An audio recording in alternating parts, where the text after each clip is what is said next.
going on, everybody? Fearless Cummings here. We today it's a. I'm waiting for Brian to come in. I don't know where he is, but he'll be here, I'm sure, sometime, whatever. So anyway, today we're going to be talking about. Well, first and foremost, let me tell you who I am and all that good stuff. Welcome to Trial and Error. I am your host at this present moment of time, Mr. Fearless T. Cummings, your personal philosopher. Um, Today we're going to be talking about. Oop, I put the crash out of the year. Let me switch up my banner. Today we are talking about the 48 Laws of Power. And the thing that I'm talking about is it actually a thing of power? Hold on one second. Let me switch this thing up before we really jump in there.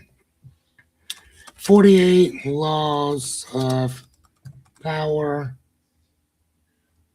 is a. I don't know, let me format that question. Is the 48.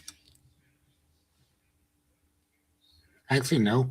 It wouldn't be is, it would be are the 48 laws of power. We'll put that in capital letters.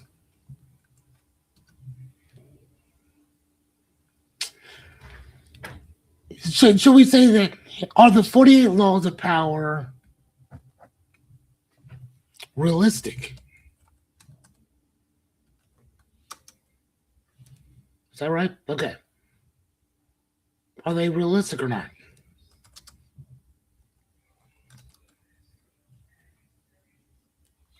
But not in big letters. Sorry about that. Question mark. Boom. So we're gonna have that scroll. I think we should. Hold on. Give me a sec. Are the 48 laws of power realistic or not? All right. So the very first law, or is, I would say, never outshine the master. Before we even jump into that, so who is Robert Greene, and what are the 48 laws of power? Robert Greene is kind of like to me, Robert Greene is a philosopher that talks about different strategies and different systems, personal systems that people use. So what he did was he took all of these different statisticians, such as Sun Tzu from The Art of War, Machiavelli the Prince, and a few other individuals or whatever. And he compiled all of these different things or all of these different principles together, right? In this one book called The 48 Laws of Power. Oddly enough, you will find the book, The 48 Laws of Power, usually in prisons. There's other books you can't find in prison that are actually talking about wellness, awesome shit, right? To be more, to do more, to live more, to give more. You can't find a lot of those books in jail. But the 48 Laws of Power was one of those books that you will find in jail. The problem with that book that I see is that it's based on manipulation. But another problem with that is that the common man thinks, and I'm gonna put this out there, the common man, matter of fact, let me put because I want to make sure that you guys know the book I'm talking about. Hold on, the 48, sorry about that, give me a sec. Okay. The 48 Laws of Power. I just need an image so you guys can see what I'm talking about.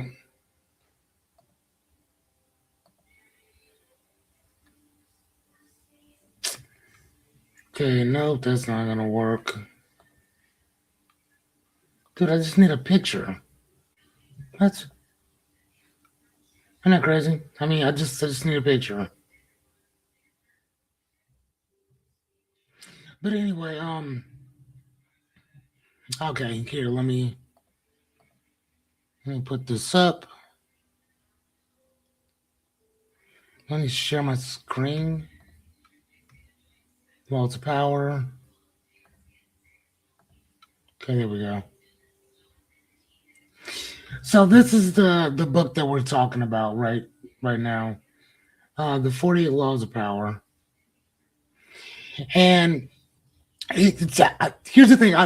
When I read it, I thought this book was absolutely fascinating. When I was first introduced to it, I'm a big fan of Robert Greene in general.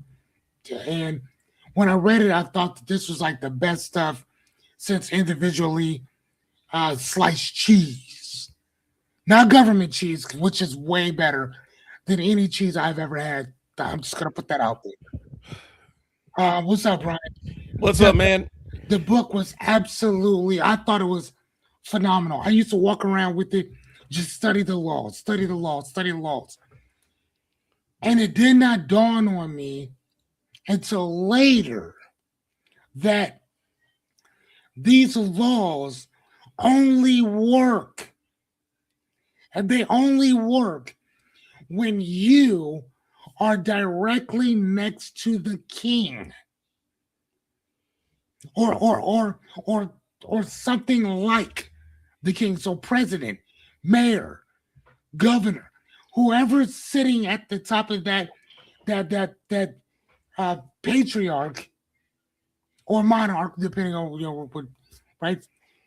If you're around that circle, if you're in that frame of things, then the 48 laws of power will work for you. Oh wow, look at that. We lost you there I for a lost it second. for a second.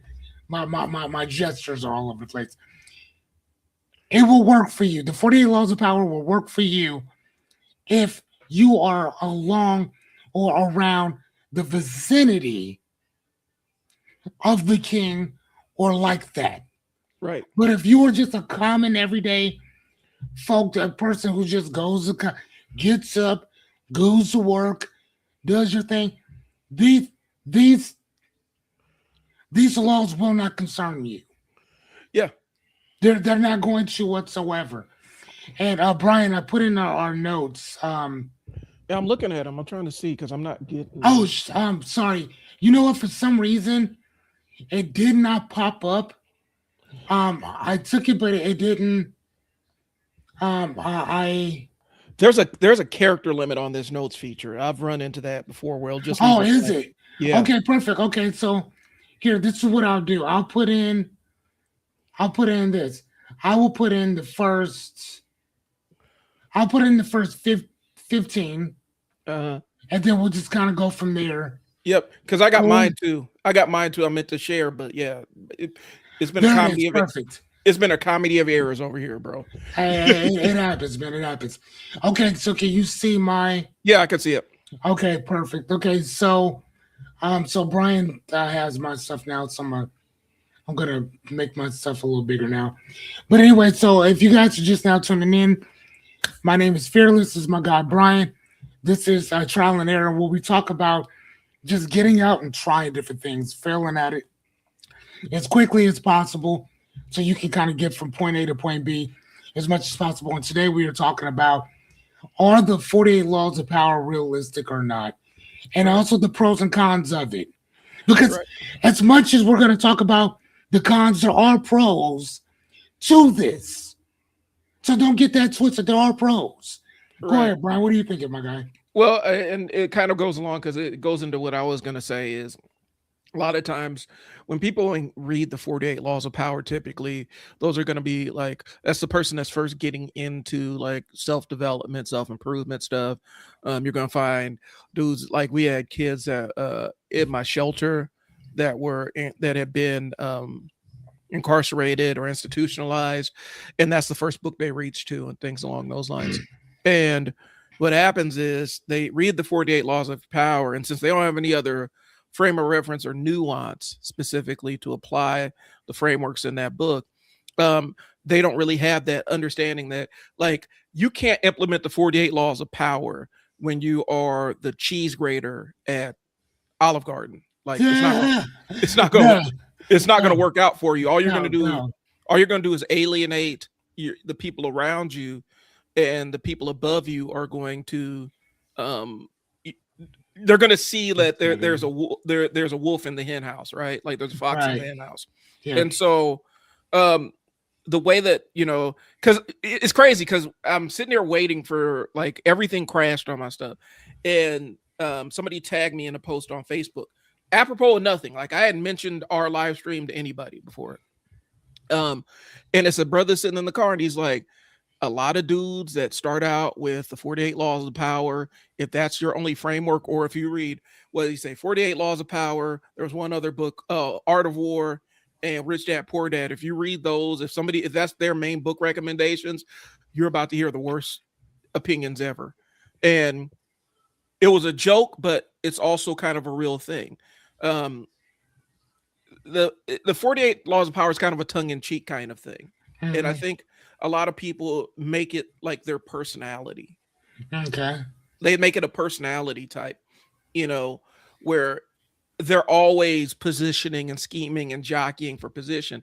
And I don't even think the author of the book really intended for the book to be used as this is how you're supposed to live your life, um kind of thing. um So, yeah, I got a lot on this.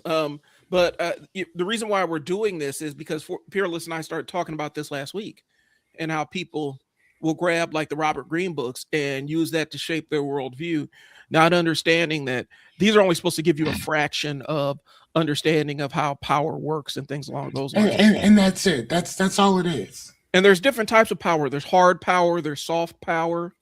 um just like hard skills and soft skills, there's different applications of power and force. um I kind of knew that the franchise might have been cooked when 50 dropped his version of the book. Which Like, I read that too. yeah, and I knew that it kind of jumped the shark, um just because I think it had crossed over to that mainstream part where it almost becomes a meme of sorts. And so that's why we're Hmm. discussing it right now, because for a lot of people that are just getting into reading, we're not saying you're not allowed to read the Robert Greene books. Like, that's not what it Yeah. is. And we're not saying that they don't have good information. Hmm. Mastery is an amazing book if you want to see how people see the process of how people master specific narrow skills. It's a good book. What we are saying is this can't be your only framework of doing things. No, I mean, and again, I think that putting this book into context, and that's literally all we do. Matter of fact, that's all trial and error is in general is context, Hmm. right? I mean, you can't get from point A to point B unless there's context within it in general, Right. right?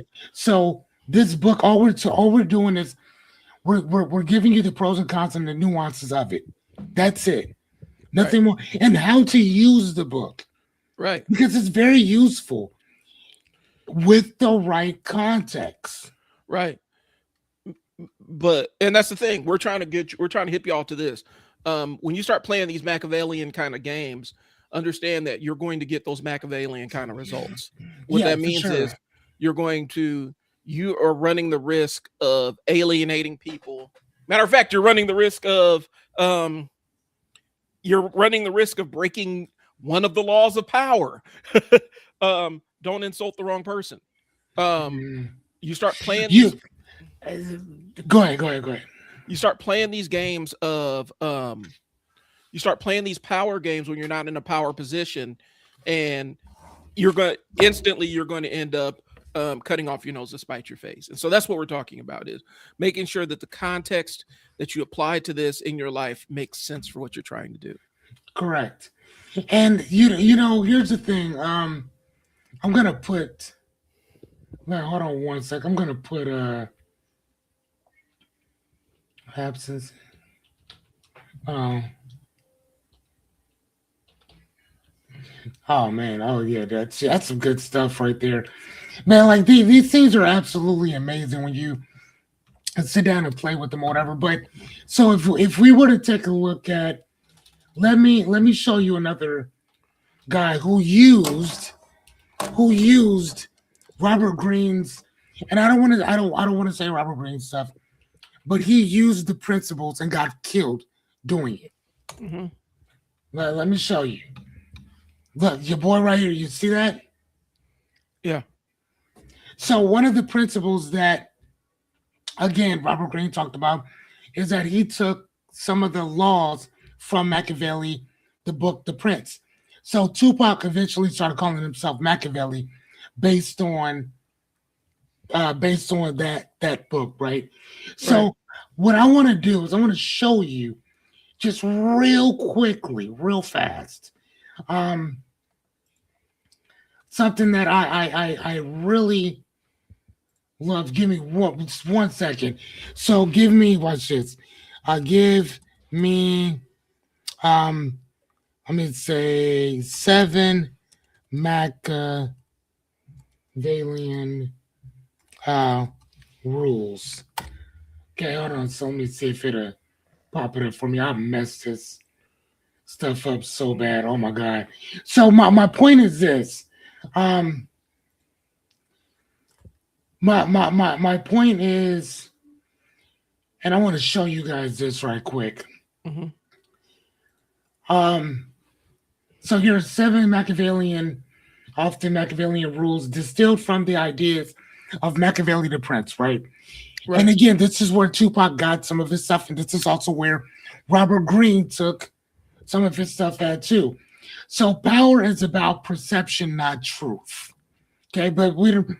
Hold on, let me look at the other ones. Um, hold on, and justify the means. No, never rely on. Okay, no, crash. Okay, hold on, adapt or die. Okay, crush. That's okay. Here's the thing. Number 6, which is crush threats completely or do not touch them at all. Tupac walked up to a person and punched them in the face, not knowing who he was putting his hands on. I'm gonna say that again. Tupac walked up to a person and punched them in the face and did not know who he was putting his hands on. Yeah. One of the rules that Machiavelli talked about as well in The Prince is that he said, "Do not start trouble with somebody that you do not know who they are. Exactly.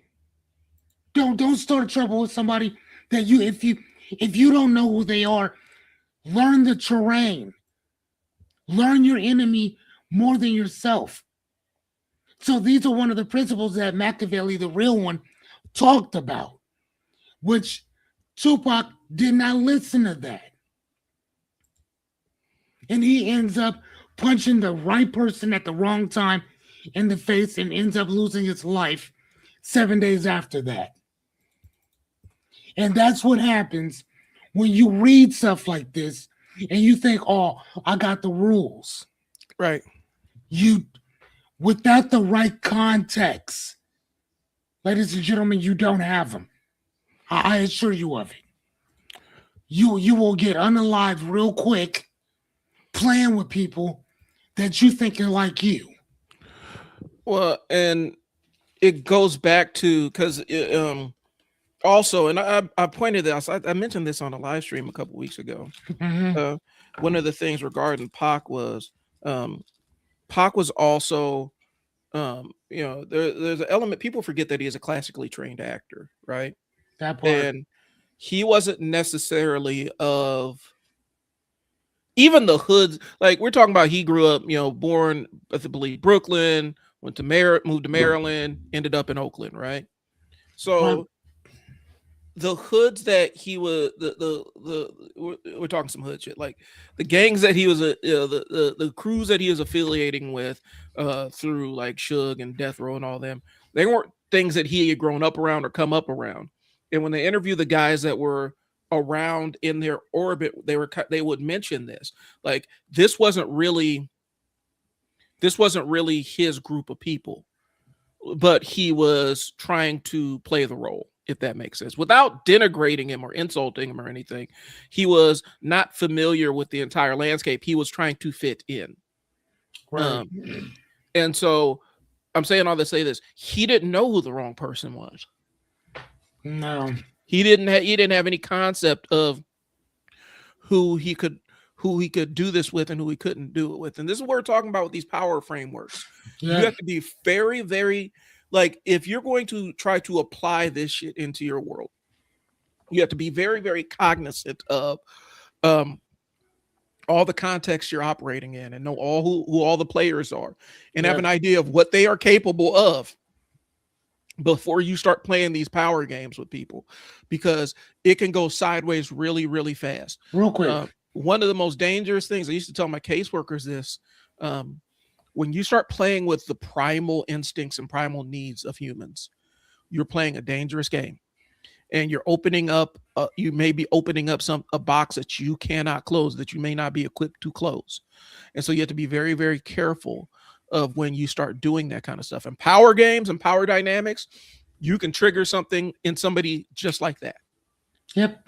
And so when you guys start trying to apply some of this shit into your world, you have to have an immense understanding of the board. I don't know if you have chess players out there, but you got to understand the board. You got to know what the board is. You got to memorize the board. You got to know what board you're playing with and who you're up against, because you could really checkmate yourself really fast by trying to implement this stuff.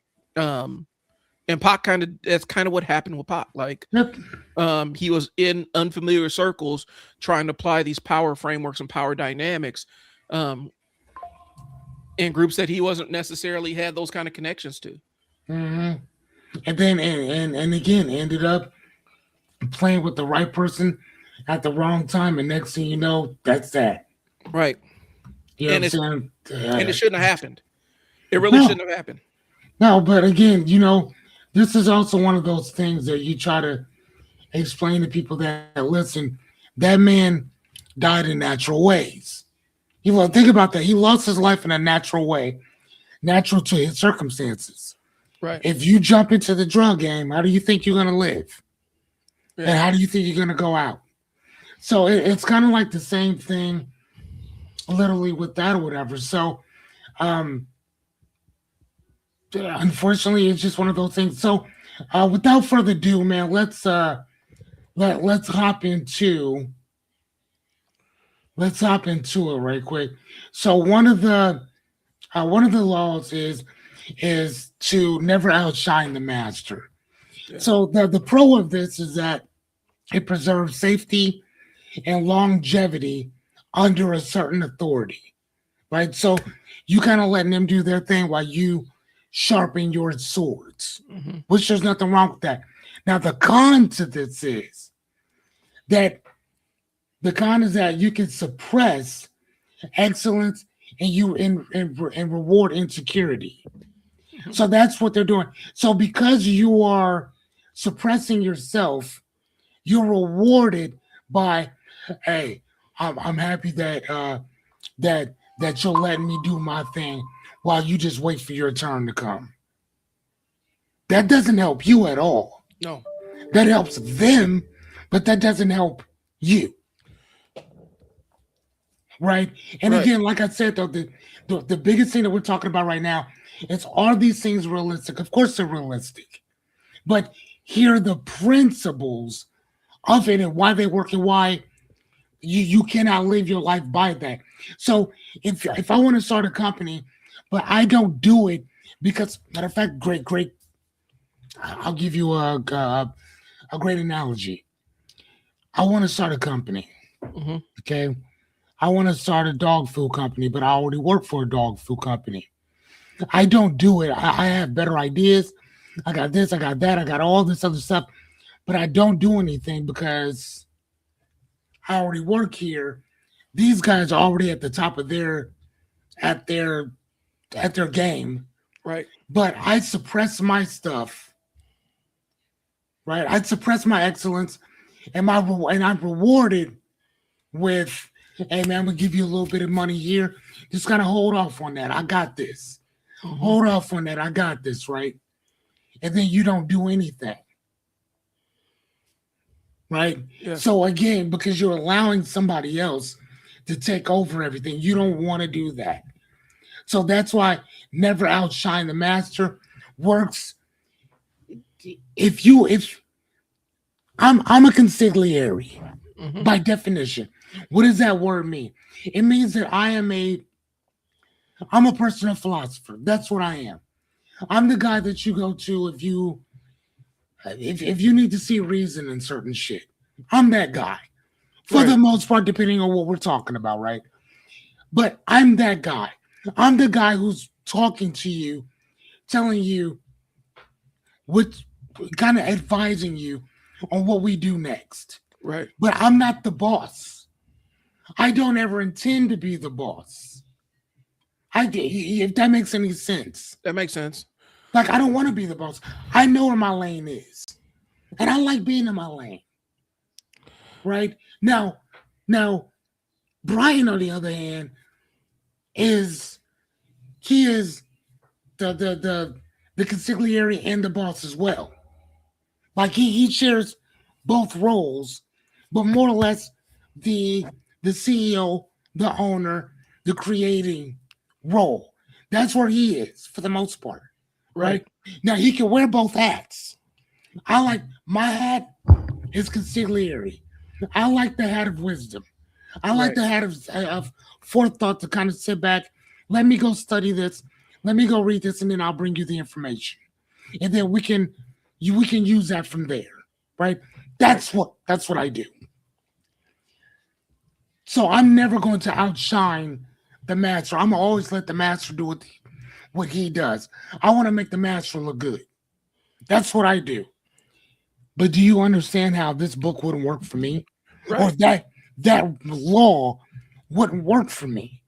Well, and I'm gonna throw this in here Please, because I've done the hiring and management of people and stuff right? like that. If I hire you, I'm hiring you because you have a competency that I do not have, Yes. and you have skills that I do not possess. And Uh, so, as a supervisor or as a boss or as the business owner, if I hire you to do a thing, I am hiring you because you are better than me in this thing, or right. you're in a better position to execute the thing that I need to have done. Hmm.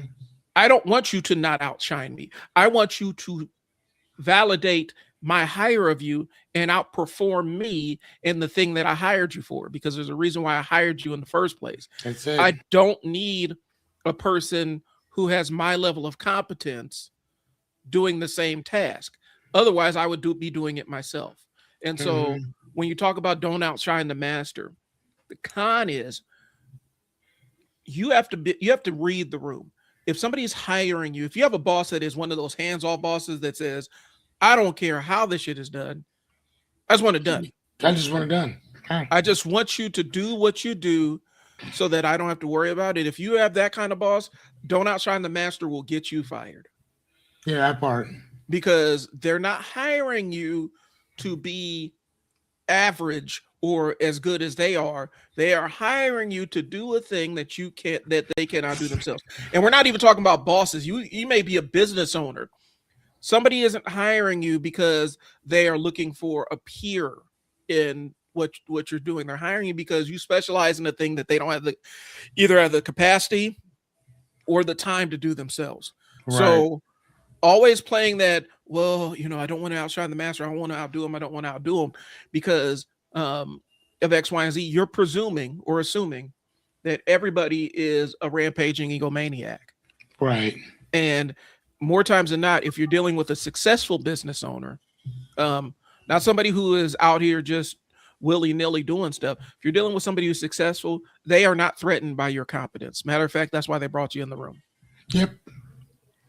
Yeah, and matter of fact, I mean, and I think that a real leader wants you to outshine them. Yeah. Like they want you to. I want you to think about that. A real leader wants you to outdo them. Yeah. Because it's not that you're outdoing them, it's that you're putting the company on the map, right? Right. In general. Hold on. It's an example. Dude, what? Sorry about that. Um, okay, so either way. All right, so what is this? um Sorry, I'm sorry. Go ahead. like I trained when I was running my program, I trained my immediate direct reports to do my job. I told them, I'm training you to do my job so that you can sit in my seat. And my instruction to you is find your lead worker, identify who your lead worker is on every shift, and train them to do your job as supervisor.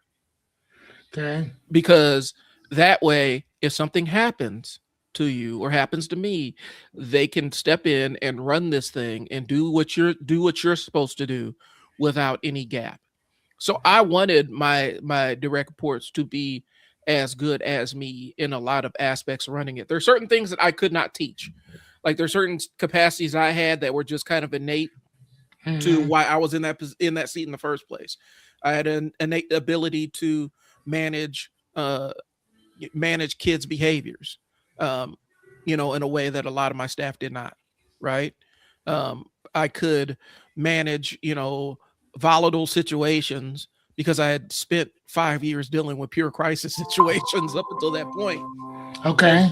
and so there were certain tools I had in my box that I was actually trying to give my staff, but they weren't in a place where they could learn readily. What I'm saying is this though, I trained my staff to basically be able to fill in two levels above them.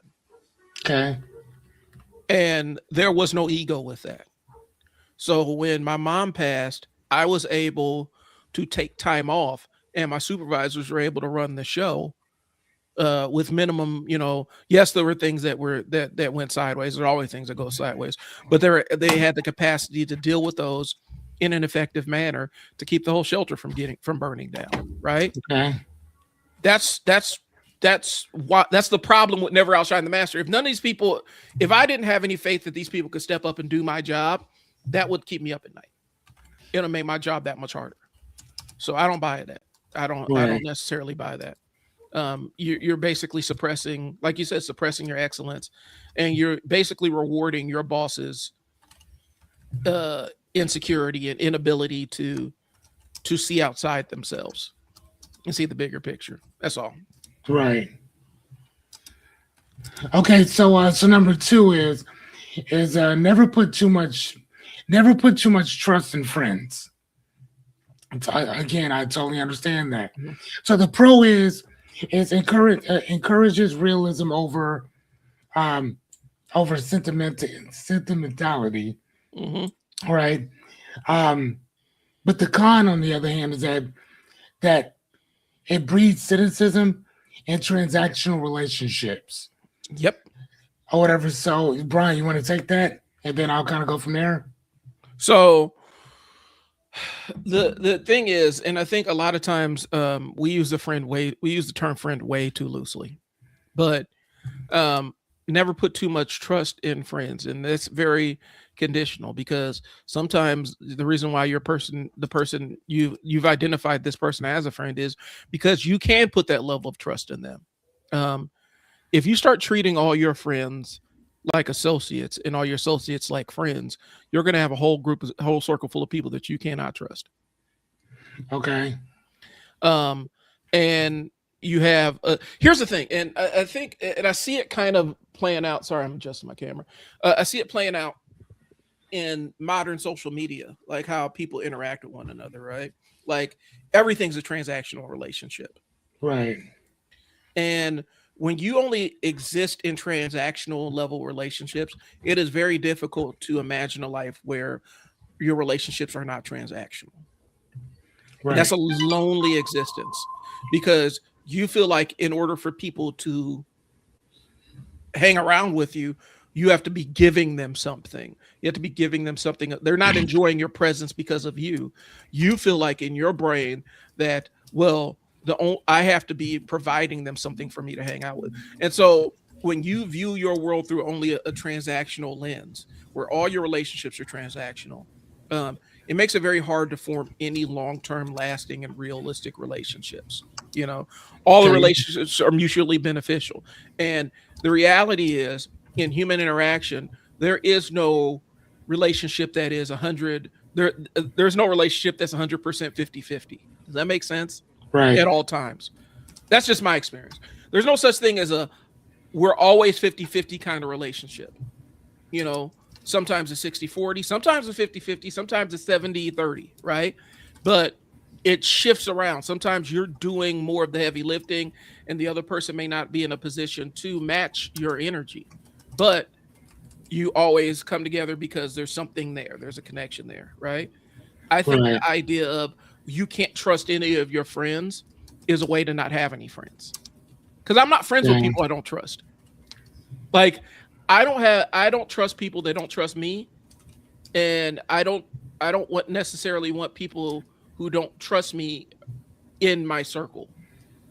And so for me, when we do that law of never put too much trust in friends, I think that in a power dynamic environment, like we're talking about your job at work, I didn't have friends at work. I had coworkers. That part. I had coworkers at work. That part. People I worked with. My friends were typically in different departments. Specifically where I was, every single secret that you didn't want known typically got leaked to the entire organization at happy hour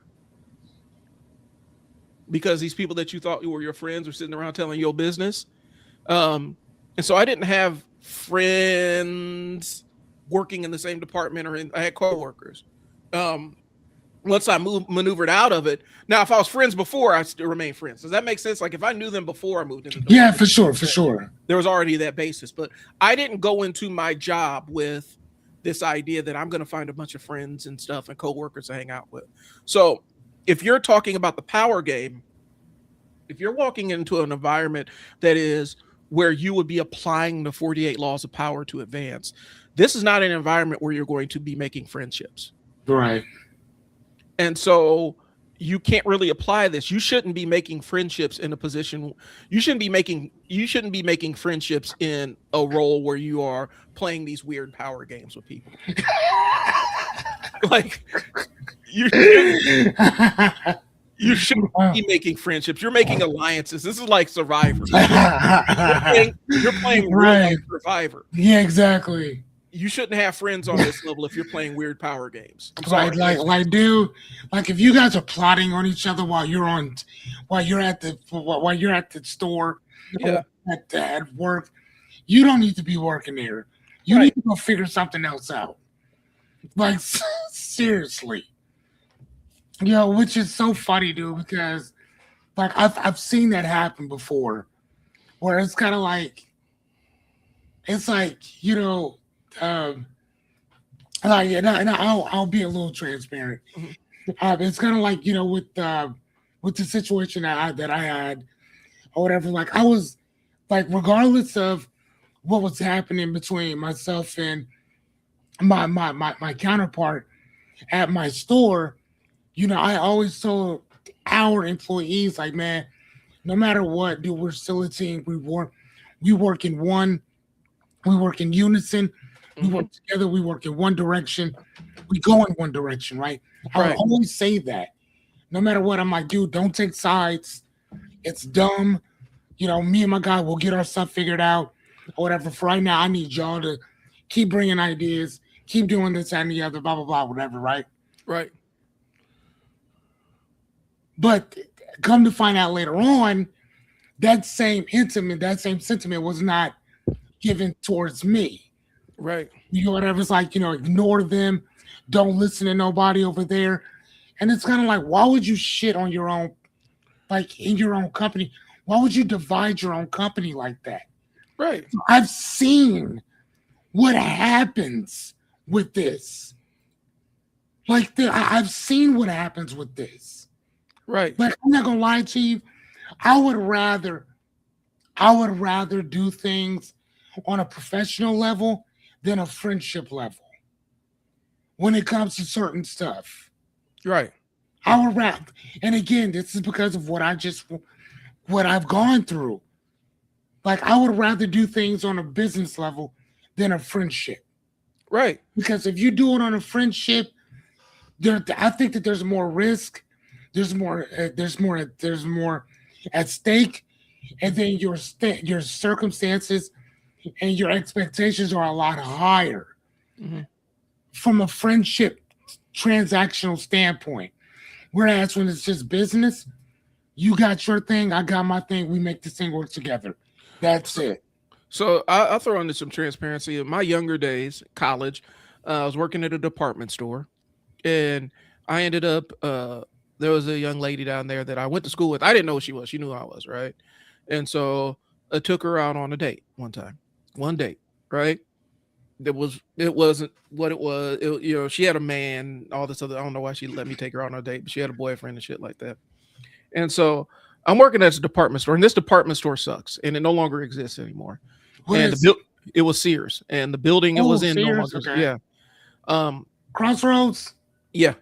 Got And you. so, um, I was in a position where I'm like, I don't want to deal with this job. I was in college, I didn't really have to deal with it or whatnot. And so, um, long story short, I get to a point where I'm like, I'm fed up, like and I didn't know how to put in 2 weeks or any of that stuff. I was like 19 years old.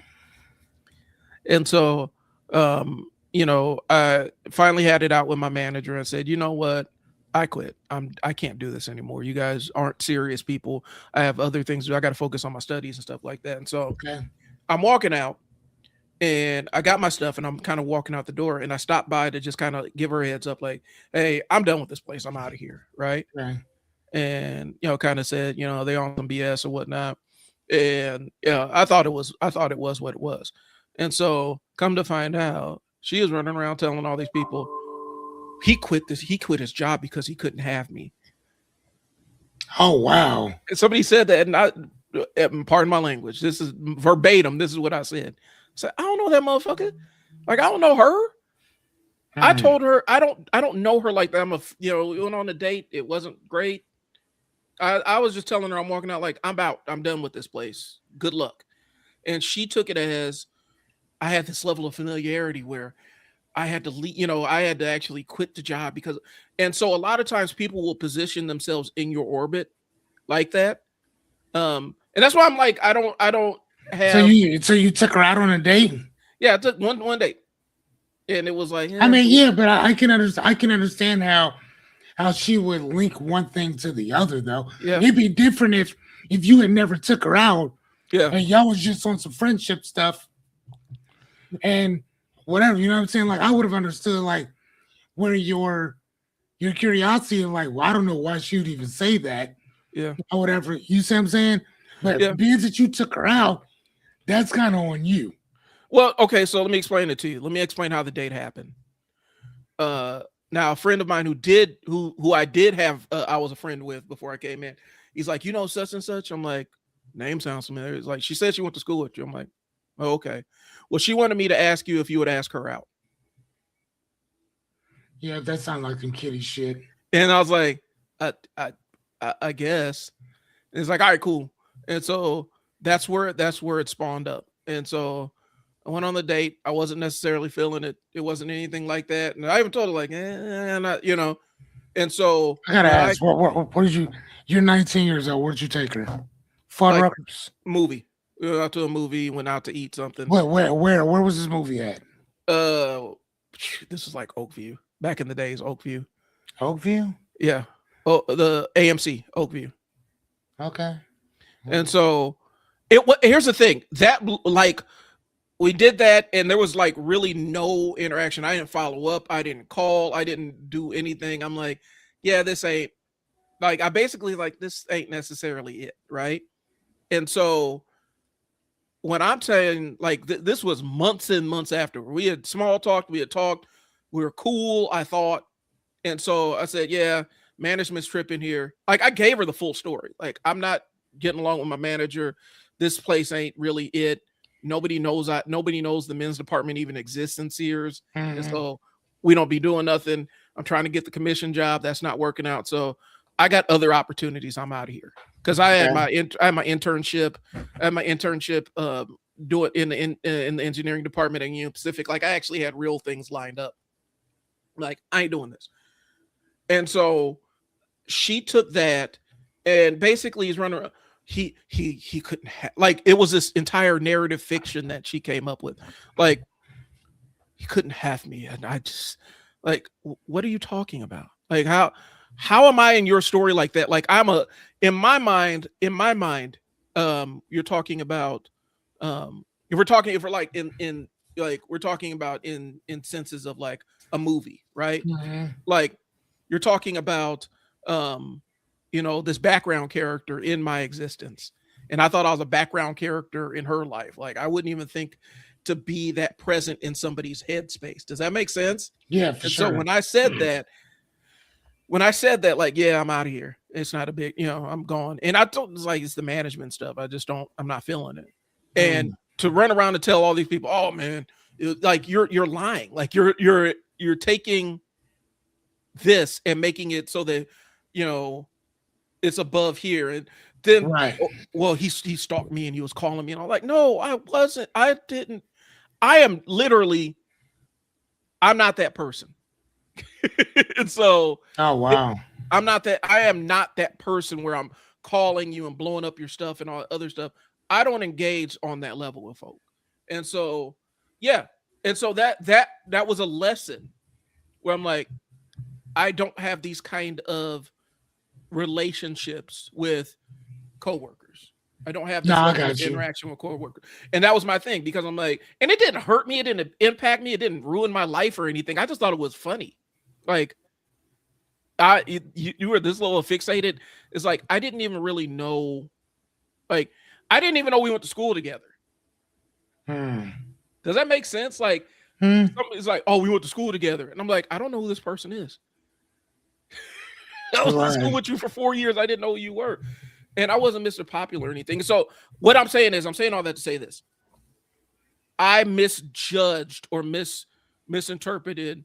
I thought we were still associates, and in her mind, that's not what the case was. Hmm. Right.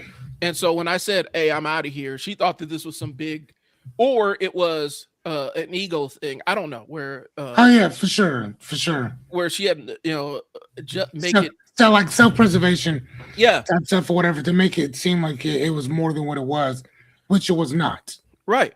No, I get it. No, that Because makes sense. I'm neurodivergent, and my ADHD. If I mess with you, I keep in regular contact with you. I Yeah. check in with you. We have this weekly show. I check in with you. You check in with me and stuff like that. If it's on that level, then you're going to hear from me often, right? Hmm. Um, if you're if family's a different thing, but if we're just friends, it's a different thing. If I interact with you and then you never hear from me again, like I never ring your phone again to small talk or anything, Right. that ain't there. Right. And so that's why I go back into it. Like, don't play these weird power. Like, you should not be in a position where you're playing weird power games with people that you consider friends. That just doesn't make any Mhm. sense. Sorry, I dominated all that, but yeah, No, no, that's I love it. I love it. I love it.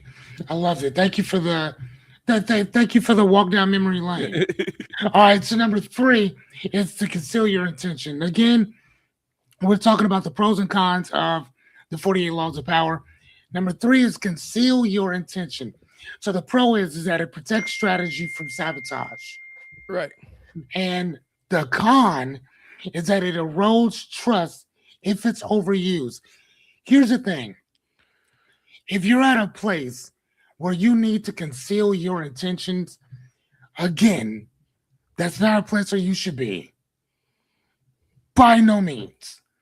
If you're working, because most of us are working, or most of us are doing something, or we have dreams, goals, aspirations, things that we want to be, do, have, give, and go in life. And if your objective is to conceal your intentions of where you are, depending on what we're talking about, you're a piece of shit, yeah, right? If you're dating, what are your intentions? Do you just want to hit it and quit it? If you're working somewhere, do you want the money? Do you want the education or the training, or do you just want the prestige? right, Like what are your intentions? Right? If you're about to marry somebody, a person would say, "What are your intentions with my daughter?" Or "What are your intentions with my son?" Or if you're working at a place, "Why do you want to work here?" So right, they're asking like, "What's your intentions?" So you want to be forthcoming and upfront about certain stuff, right? right. Like at least to me, you would want to, right? What do you think, my guy? I think, and the conceal your intentions thing, like I can get it. Like the context you applied earlier at the beginning of the conversation was perfect. If you're in a position like you play these power games when you're close to this throne, when you're close to There, that seat of there you power, go. There or you where go. you are in this highly competitive, Yep. high level kind of thing.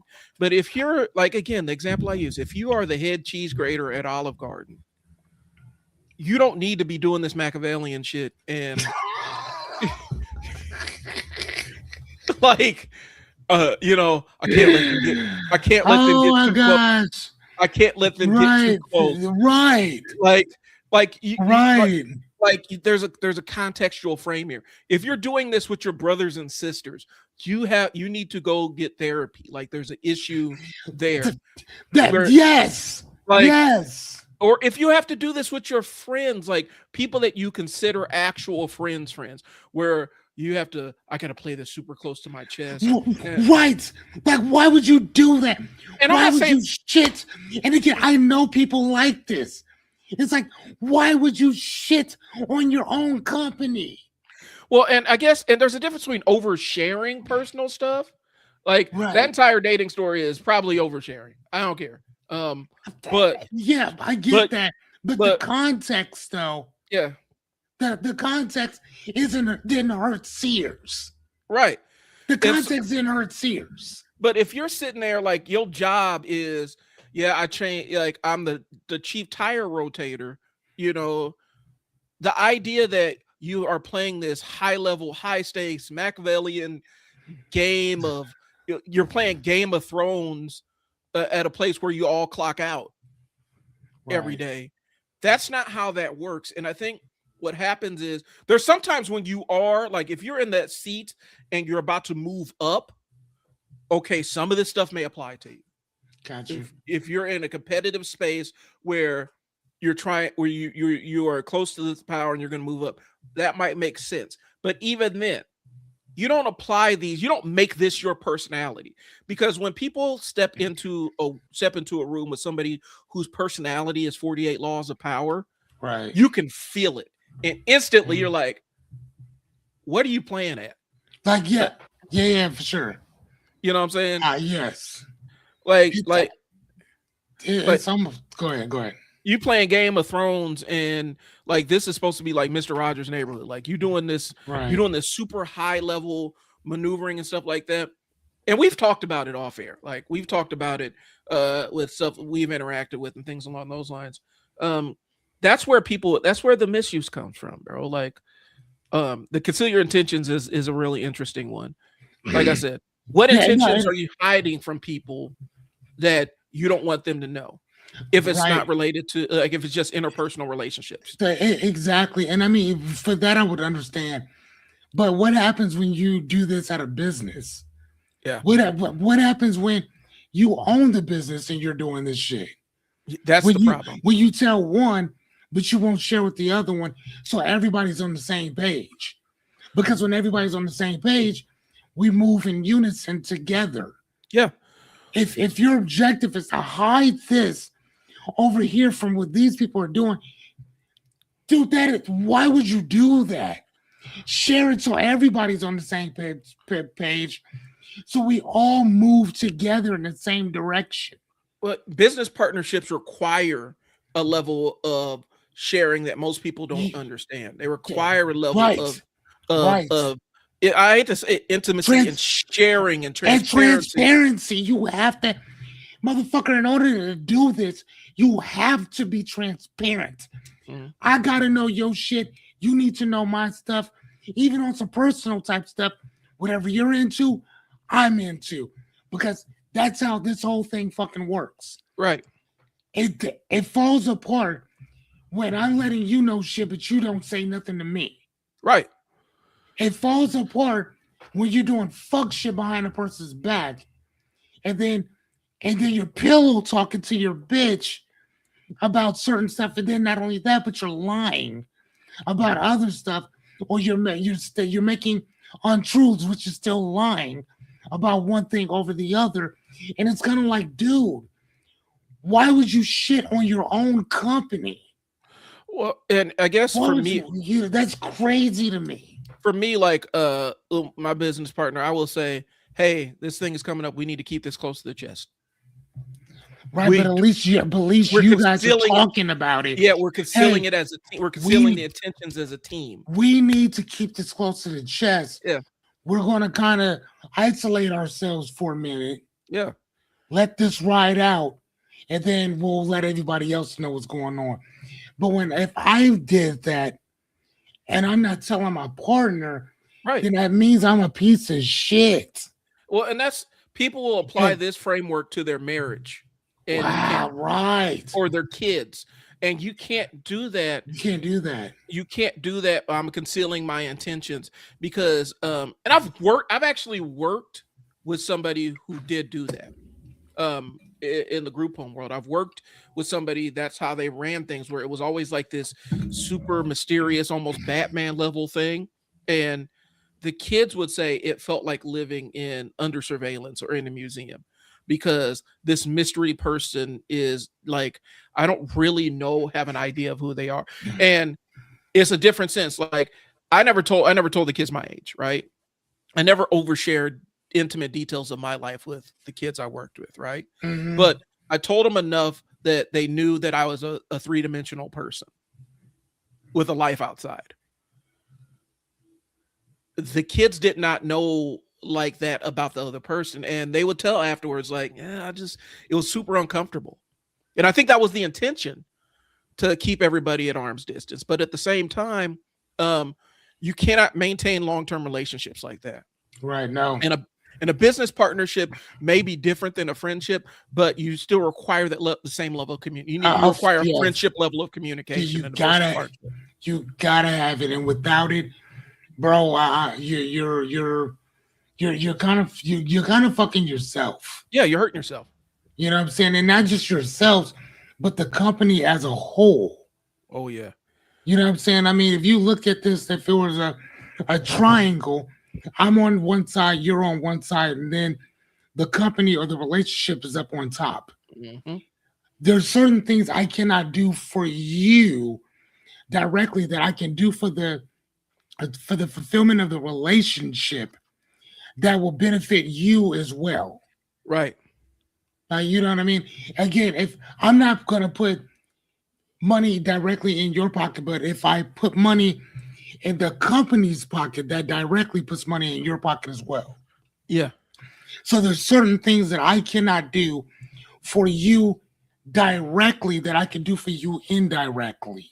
Right. And that's how this whole thing works or whatever. But if you're trying to hide things, if you're trying to stay close to the chest, but you're not letting your partner know what's going on or whatever, like I'm telling you right now, the one thing that I've noticed that will destroy a relationship faster than anything else is silence. Right. That will destroy a relationship faster than cheating, faster than disloyalty, faster than anything else. It's literally silence. That will do it. Kill it. And so it. Keeping things to yourself will kill it faster than anything. I want to take number 4 because this one is important. Like, I got a lot for this one. Law 4, always say less than necessary. Okay. The pro is increases perceived power and control. The con, it can be mistaken for coldness or arrogance or incompetence. I'm going to tell you why. When you're managing people, your job is to over communicate. Okay. Your job is if you're managing people and truly delegating a task, your job is to make sure not only communicate the task, communicate what your expectations are for said task, and then ask to make sure that they comprehend and that they have all the tools available to execute said task. Gotcha. That is 4 levels of communication.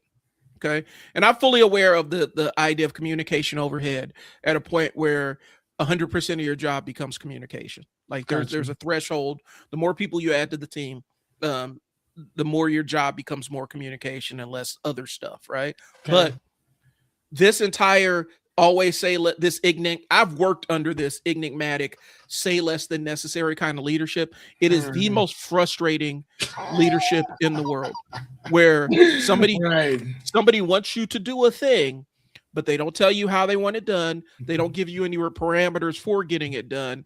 And then when it's not done right, they bitch and moan about it. It It's a is yes. it is infuriating. This will absolutely, as a supervisor, if you're a leader of people, always saying less than necessary is a fast track to always be turning over employees.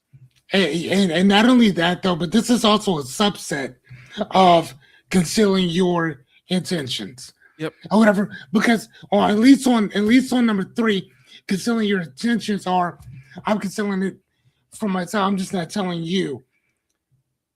Number 4 is where I just let you just kind of willy nilly go out there, but I'm not telling you right from wrong. I'm not schooling you. I'm not educating you on anything. It's like, well, you'll figure it out. Like, no, wait, what? Yeah. You're not paying me to figure it out. You're paying me to give me direction so that I can figure it out from there. Mhm. But we're not gonna play this whack-a-mole game of what do you know versus what do I know? Because I Right. could go somewhere else and do all of that. Right. Like, what are you, Batman? Like, what is this? Like, you have to be mysterious. I don't understand. Like, Oh my god, I love that. What are you, Batman? I don't understand.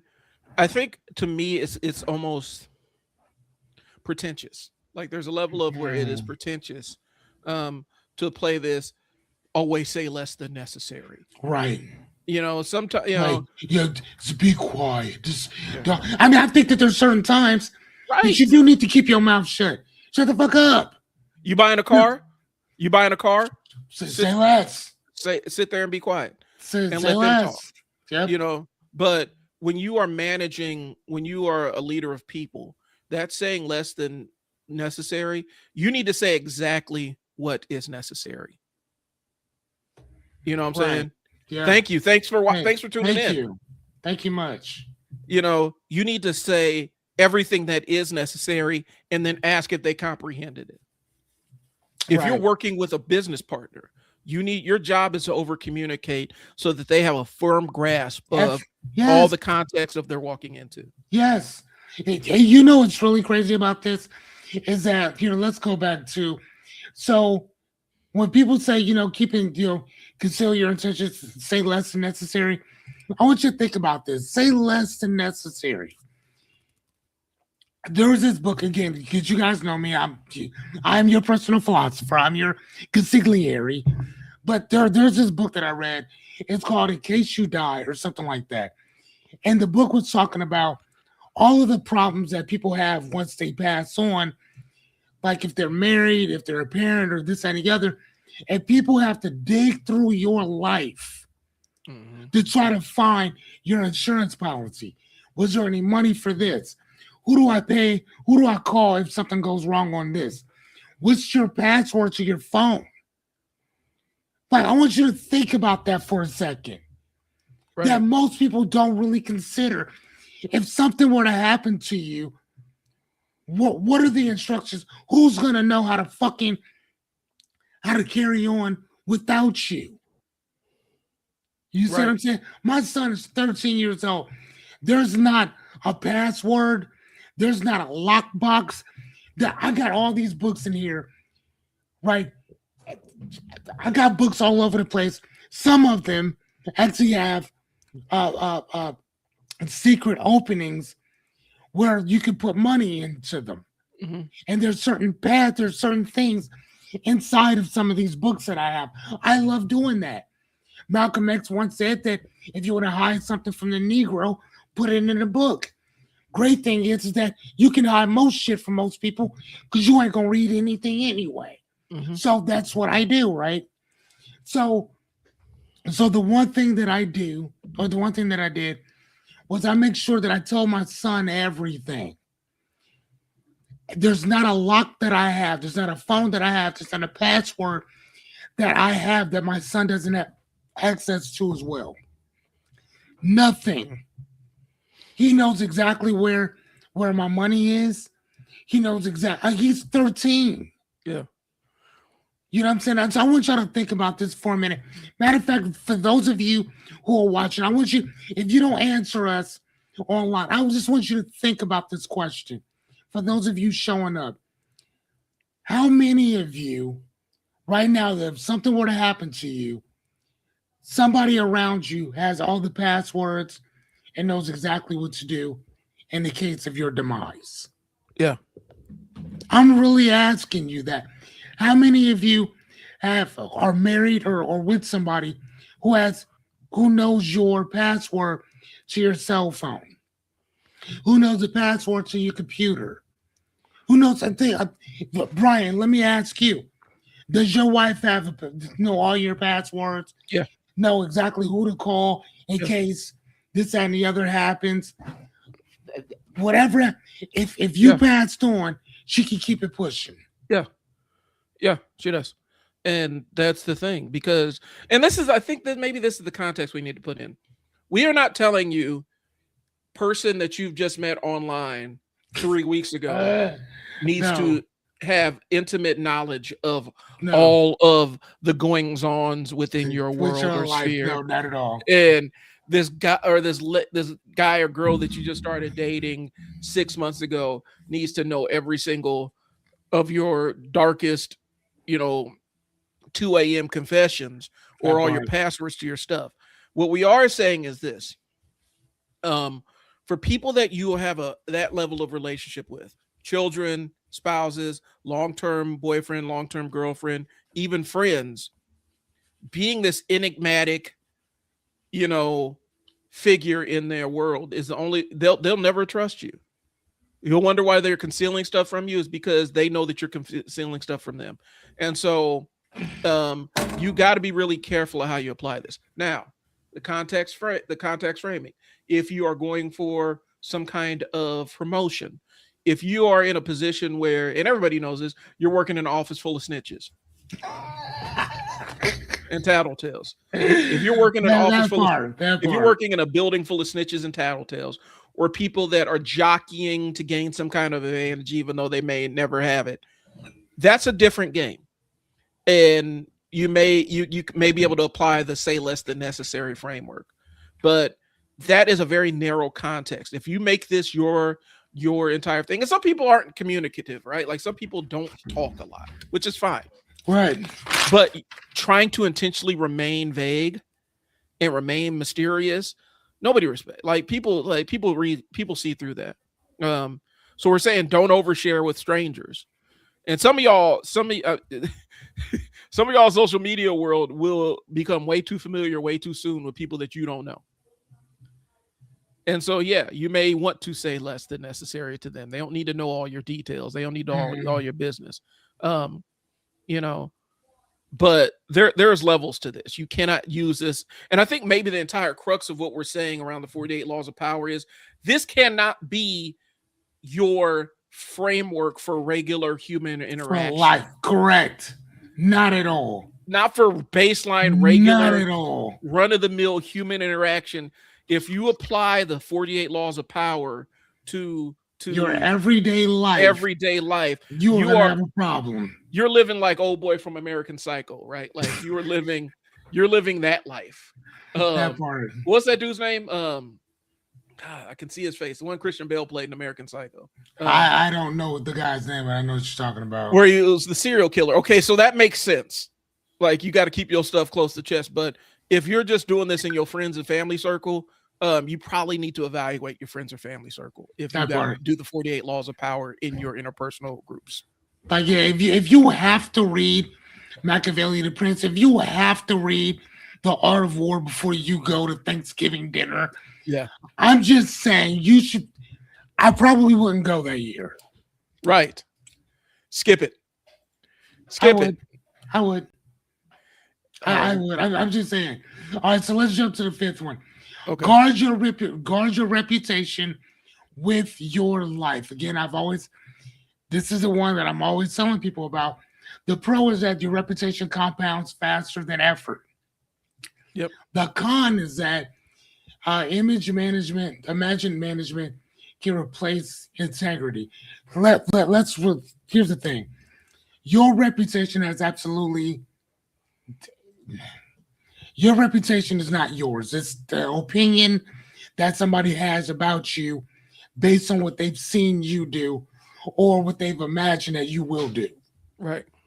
That's it. Now, integrity is something that's already within you. Character, it's something that's already character is what you do. Integrity is what you are. Right. But your reputation is the opinion that somebody has about you based on how they've imagined you to be, based on either imagination, character, but I can't say integrity because they don't know what your integrity is. So Right. it's just based on character. It's based on what they've seen you do. So again, how can you guard something that's not yours? Right. I mean, Well, like you can't guard something that has nothing. Some of it has something to do with you, but if you're dead, I could say whatever I want about you, and there's nothing you can do about it, and there's nothing nobody else can do about it. right. And I think that's the thing where, because here's the thing, sometimes your reputation is dirt because of all the 48 laws of power games that you've been trying to play with folk, and that's what your reputation is. And so sometimes you're setting your own table. Right, Um, I understand guarding your reputation, like not letting people, put dirt on your name, or not letting, um, making sure that you're living a trustworthy and honorable life, right? But when you become so obsessed with image management, it's hollow. You're not doing right. it for any other reason but besides you want people to talk nice about you. That's it. And sometimes that's there are certain people that you don't want, like it's not necessarily a good thing to have their have them hold you in high esteem. Right, Sometimes they don't matter. Sometimes you're exhausting yourself to create this image of yourself that doesn't really matter. It doesn't benefit you, and you're held in high esteem by people who don't really shouldn't matter to you in the first place. not at all. You know, and it turns into um, this weird BS game. Like you're always cultivating this image, and there's nothing to it. Does that make sense? Like you're Hmm. cultivating this image, but it's just a hollow, empty vessel. Because all the only person remaining is this PR person. Does that Right. make sense? And so, yeah, I understand that. And people get obsessed with this guard your reputation, the compounds fat. I understand that. Reputation can precede you. It leaves it, what integrity is what you do when nobody's looking, right?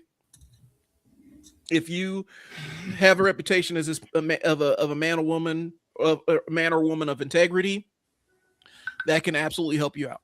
But if Right. all you're doing is trying to show everybody how much integrity you have, nobody believes that you have integrity. Does that Yep. make sense? Say that one more time. If all you're doing is spending time showing the world how much integrity you have, nobody believes that you have integrity. As you're an integral type of person, no. It becomes performative. Yeah, for sure. All right. For sure. No, I totally get that. All right. So number 6, um, court attention at all costs. So the pro is visibility creates opportunity, which I totally understand that. Mm. The con is that attention without substance attracts enemies. I think that you see a lot of that online, Oh yeah. like all day long. Again, visibility creates opportunity 100%. The more that people see you, the more opportunities you will have for certain things, as long as you're actually presenting it in the way into the right people that actually want your whatever it is that you're offering. But the Uh-huh. con to that is that the attention without substance attracts enemies. It attracts the wrong type of attention, if you So will. So again, that's where your rage baiting and stuff comes in at. That's where race baiting comes in at. That's where a lot of that attention without substance. Um, let me again, we go ahead.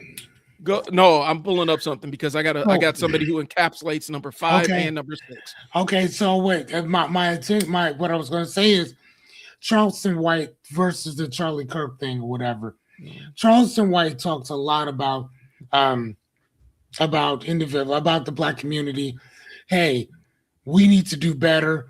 This is what we're doing wrong. This, that, and the other, blah blah blah blah blah. And when Charlie Kirk passed was murdered, people likened Kirk to Charleston, and Charleston's like, no. Our problem is that he said the biggest difference between me and him is that with my people or black people, I talked about us and what we need to do to change our situation Hmm. about us. Charlie, they've never taken any accountability for shit that they've done, Yeah. for anything that they do. So no, it is not the same thing. And I totally understood where he was coming from. And he's like, no, with my people, I understand what we've done and what we're doing to show this particular part of bullshit Yeah. within our culture and our community. Kirk and them, they never say that they've done anything wrong and that there's anything that they do wrong. So no, he said they don't ever check them Mm-mm. for going around doing the shit that they do. They act like they're justified for doing it. You know what I'm Right. saying? And then when they get called out for it, they try to victimize themselves that they didn't do anything. They're throwing Or the that rock and hiding your or hands. they're throwing a rock and hiding their hands, or well, I'm just telling you like it is, but that's not how it is. And there's so many nuances to what they're talking about that they leave those out intentionally. So if you want to see the encapsulation of number 5 and number 6 running rampant, I'm Go putting ahead, give it to me. on the Summer Jam screen. Derek Jackson. Um, so I don't know if you know who this gentleman is. I do not. Who is he? So Derek Jackson, he was big in the relationship space, right?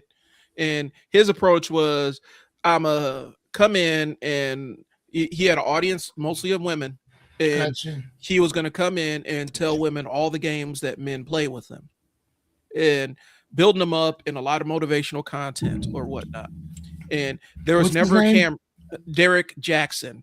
And the Jackson is spelled stupidly. The Jackson is spelled idiotically, like Jaxn Jackson. So you know it's pretentious bullshit. Um, Gotcha. but Derek Jackson courted that camera. He was never outside of a camera, outside of the range of a camera. And he made sure whenever there was some kind of celebrity scandal where some guy was cheating or some kind of social media thing going around where somebody's cheating, he always weighed in, he always put in. And the reality is, if you separate the intentionality from the bullshit, there was good information in there for keeping healthy boundaries and relationships or whatnot. But it was always in the frame of, you know, don't let these men do this to you, don't let them play you and stuff like that. And then talking about how wonderful his relationship was. You see where Gotcha. we're going. You see where we're going. I hope you're kind of picking up where I'm going with this. And so he would hold his relation, like he was kind of framing himself as this guy that honored his wife and treated his wife right and all this other stuff. Come to find out, of course he was cheating. Of course he was cheating with everybody that he could get, everybody he can get into this act. Um, to the point where he had his wife was meeting some of these girlfriends. Like it was really kind of a messed up like situation. And then when you see his wife and how she responded to it, you're like, dang, she's given low self-esteem and all this other stuff. But then they tried to turn it into a grift. Like when he got exposed for cheating, and I think he got some other lady pregnant or whatnot. But when he got exposed for cheating, instantly it was, we're going to apologize, and now me and my wife we're going to showcase how we rebuild from this. And then eventually the wife was having relationship boot camps and all this other stuff, trying to spin this dude's infidelity into something to put money in their pockets. Oh wow. The reason why I say this encapsulates number 5 and number 6, there was a lot of reputation management that was going on the front end where he's really establishing himself as this honorable, upstanding guy, right? Okay. Come to find out that's not necessarily who he was. That's not a crime. Like a lot of people will do that. And there's a duality of human beings. I'm not on that piece of it, right? Mhm. But then the courting attention at all costs, when you combine these two things. So he was always presenting himself as something that he wasn't quite living up to and holding other guys to a standard that he wasn't fulfilling himself. But then he was always in eye view of a camera. And then his wife, who has gone from she was hurt and cheating. If you've when you get a chance, just when you got some time, Google the social media thing where he and his wife are sitting on the couch and he's disclosing all of this stuff. It is the most uncomfortable thing that you'll ever see in your life. I think I remember seeing some of it about a couple years ago, right? And then it pivots into, and now we're selling a $9,700 boot camp so that you can get your relationship right. Y'all is on the brink already, and you're selling a $10,000 course to teach other people how to get their stuff right. And so it was a relationship management nightmare. And I think the thing that people were left with specifically is the disingenuousness of the whole thing. It didn't feel like real people going through this. It felt like he is a grifter, which he was, and he is grifting, and now his wife is in on the grift. And neither one of these people feel authentic, even though there were real feelings, real pain. There are children involved. There's all kinds of other shit that's going on in the background. But the human element was ripped out of it because there was so much reputation management and so much attention whoring that it turned into something else. He encapsulates social media run amok. And wow. the influencer bubble, and how people present themselves as something that they're not really, and they're not doing it for because they just want to look great on camera. They're doing it to get your money. So, but yeah, his entire thing, and a lot of dudes read it off the rip. I know there's a whole other segment of, like red pill kind of manly men, masculine, hyper masculine, kind of dudes that had their own axe to grind with dude. I just thought he was full of shit. Right. And you can be full of shit and be a decent person. But yeah, I feel like he kind of represents that. It was empty when he had when his wife and him were having the whole transparent conversation. It felt like somebody bullshitting you, even though this was a real thing. You're watching a real couple deal with somebody's infidelity in real time. And it was a public embarrassment because she got embarrassed in front of hundreds of thousands of people.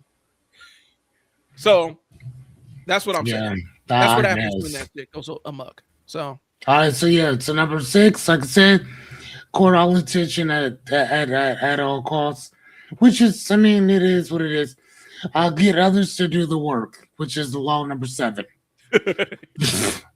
I mean, dude, do I even need to say anymore? Go ahead. Get others to do the work for you. Like, dude, okay, so the pro is that leverages systems and delegation, which is fine. The con is that exploitation destroys loyalty. Yes. So, and again, I've seen this happen as well, where like I remember playing Grand Theft Auto 5, and in Grand Theft Auto 5, Michael, one of the main characters, there's several different heists that you have. You got to rob a bank, you got to rob all these things or whatever, but depending on where you are in the story, you have to pay quite a bit of money to get the people that you need in order to pull off the heist. Or you can do the storyline and bring the people's arguments up with you. So you guys will all grow together. So now if you buy the best people, you're going to spend the most money. But if you, and that's on the front end. But if you let everybody kind of build together, you'll make more money on the back end than Yep. you will on the front. And at one point, Michael says, I feel like I'm buying the heist instead of working the heist. And I've always remembered that. And that's what number 7 is. Law number 7 is get others to do the work for you. You're taking the privilege of putting in the work. Mhm. I want you to listen to what I'm telling you. You're taking away the privilege, the honor of putting in the work, and you're giving it to another person who, for the most part, doesn't give a shit because you're paying them. Mhm. When it's yours, when you're living up to this particular thing, you don't want somebody else to do the work. You want to do as much as you possibly can. So if something messes up, you know how to fix it. You ain't gotta call you ain't gotta call HR. You ain't gotta call IT. You don't have to call these other people to come in and fix your issue. You can fix it yourself. And that's what I've seen. Right. But again, I also know people that do that where it's like, no, I'm gonna just have you do it. Like, Uh, why? Well, people know, like, people know when you're doing this. Like, people know when you're cheating on the group, when you're cheating on the group project, right? Like, people know that and they don't respect it. Like I've experienced it where I've done something that I spent months and months of my time on at a job, a project that I was specifically asked to do, and then have somebody come in on the back end and plant the flag. And like I said, everybody's going to be the protagonist in their own story. So I need y'all to Mhm. understand this when I'm saying that before I preface this. But um early 2010s, like that'd be 2012, 2013. I got tasked with building a shared resource, online resource for our workers in the field where they could access it from their phones. And so, since they knew I was the digital notebook, Evernote, OneNote guy, they're like, well, how do you do this where you have your stuff on the cloud and you can always access it? And so, they put me on a work group. I set it up, worked with IT, did all this other stuff. I was the main one going. The person who invited me on actually took a job at another site, and so I kind of ended up becoming the main point person for this, right? Gotcha. And this other worker, because I was a supervisor, the other worker was just a frontline worker. They got put on it, right? And so I was the one who had done a lot of the testing and optimizing and putting all the stuff on there and teaching and training people and working with IT. They put this other person on there, and immediately my supervisor and her supervisor end up deferring to the new person, like Okay. asking them to present on it and asking them to do X, Y, and Z.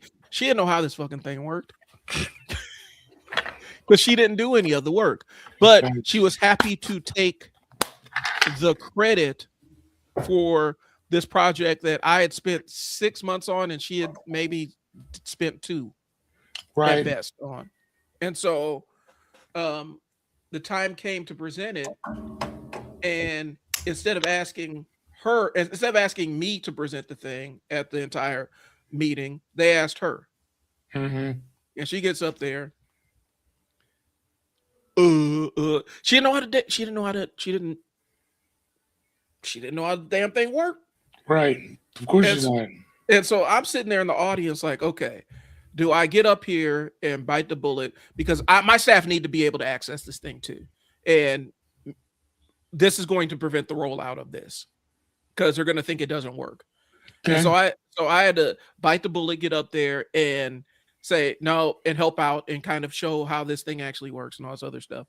Long story short, who got all the credit for it? Of course. Yeah. And who was the one that was because I was pissed and I didn't mince any words about it. I said, this is kind of bullshit. I'm the one who put in all the work on this and I don't even get acknowledged on my own project. Well, it's not about that. It's about the team. I said, yeah, but when the promotions come out, it's going to be about that. Right. And lo and behold, the promotions came out. I was gone, by the way. At that time, I had already left the He's had organization. already tipped on out. I had already gotten my promotion somewhere else. But lo and behold, they ended up becoming the golden child. But I never respected them for that. Right. Because instead of saying, no, I really don't know a lot about this, Brian's the one that actually did this. Because that's what I would do. I'm not the Yep. expert here. Yeah. I'm not the expert on this thing. Right. If you want to know who really the architect is, I just came on at the back end. Here's Brian. He's the one who set this thing up. Instead, Right. it was, ooh, I got a chance at the table and stuff like that. And so people know when you're bullshitting, bro. People know when you're doing that, when you're letting other people do all the work for you and you're taking the credit for it, and they don't respect it. They may not confront you on it immediately, but people won't respect you after that. And I never helped her. Like at that point, unless it's about helping a family or something, I never went above and beyond to provide assistance to that person if I could get away with it. Like if it wasn't some family at risk or some staff at risk, I wasn't going above and beyond to interact with that person because I'm like, that's all they do. That's who they are. People don't Right. trust you when you do that shit. All right. Yeah, no. No, and it's funny enough that you hold on, let me make sure. Is that it? I think that's it. Um no, funny enough, I've also oh no, that's not it either. That's I've had that happen to me on multiple occasions as well. Where again, I'm the consigliere. I'm your Mhm. personal philosopher when it comes to certain stuff or whatever. So I may give I may give a reframe or a different perspective shift on certain things, and then somebody will be like, "Oh yeah, well, we did this together. Now we didn't do shit. I did it, and I gave it to you." But I'm okay with you taking that Right. to a certain degree. But like there's certain things that I do take offense to. Like I'm not gonna lie, I do. Um, like one of the things for me is like building stuff or whatever. Like so, one of the things that I would talk to my partner about was, hey man, like I know that we tell people that we built this thing within a short time, but I'm like, bro, we didn't do that. I did. Right. Like me and a few other people, it was myself. Jessica was there sometimes, whatever. Uh, Miss Anya and Jeremy. Like we were the ones that were there from usually sun up to sundown, building that shit out. Right. Like you know what I'm saying? When they would go home, I would be there till 2, 3 o'clock in the fucking morning. You know what I'm saying? So like, no, it's not a thing of we built shit within a short period of time. I built most of this stuff within a short period of time. If anything were to happen and anything were to go wrong, I knew how to fix it because I dealt with them longer than everybody else. Right. And again, I'm not, and I think that that putting yourself out there and be like, no, like this is what I did. This is kind of my baby. Mhm. This is, you know what I'm saying? Like I don't mind my baby having step parents, but don't act like you were there from the entire beginning because you were not. Well, Like, and and I if I don't. gotta beg you to show up, and Right. again, this is for anything. If I gotta beg you to show up, then this ain't your thing. Right. You know what I'm saying? So don't take kudos for some shit that you didn't do. Like, And I and again, that's for anything. Because again, I've seen that happen on so many different levels for so many different people. Don't like what do you what? Stop that shit. well, and I guess for me, it goes back to this. I don't mind letting somebody else stand in the spotlight as long as we've had that conversation. Because I Yes, am, yes, and yes. people see my face on my social media feed all the time talking to a camera. I am not that super social person. That is something I got social anxiety. There's a whole raft of other things I got Right. going on in my brain. So there's a whole raft. Um, but and I don't mind playing the back or letting somebody else stand in the spotlight as long as I'm feeling like I got my credit for the stuff I did. I don't mind that stuff. What I Yeah. don't, it kind of goes back to what you're saying. What I don't respect is if I'm the one that built the whole framework and built the whole thing that makes the thing run, and then you step in and act like you did this, that, and the Like third, you're the right, yeah. like you're the primary person who Yes. did the thing, you know, that is the part where I'm like, hold on a second. That's why I was like, when I Yes. when I was like, it matters when the promotions run around. For me, I didn't necessarily care about the spotlight, but the promotion side of things is like, this puts more money in my pocket, it's more money for my family, you know, and stuff like that. That's where it's like now you're stepping on that side of it. Right, I And I got have you. an issue with that side of it.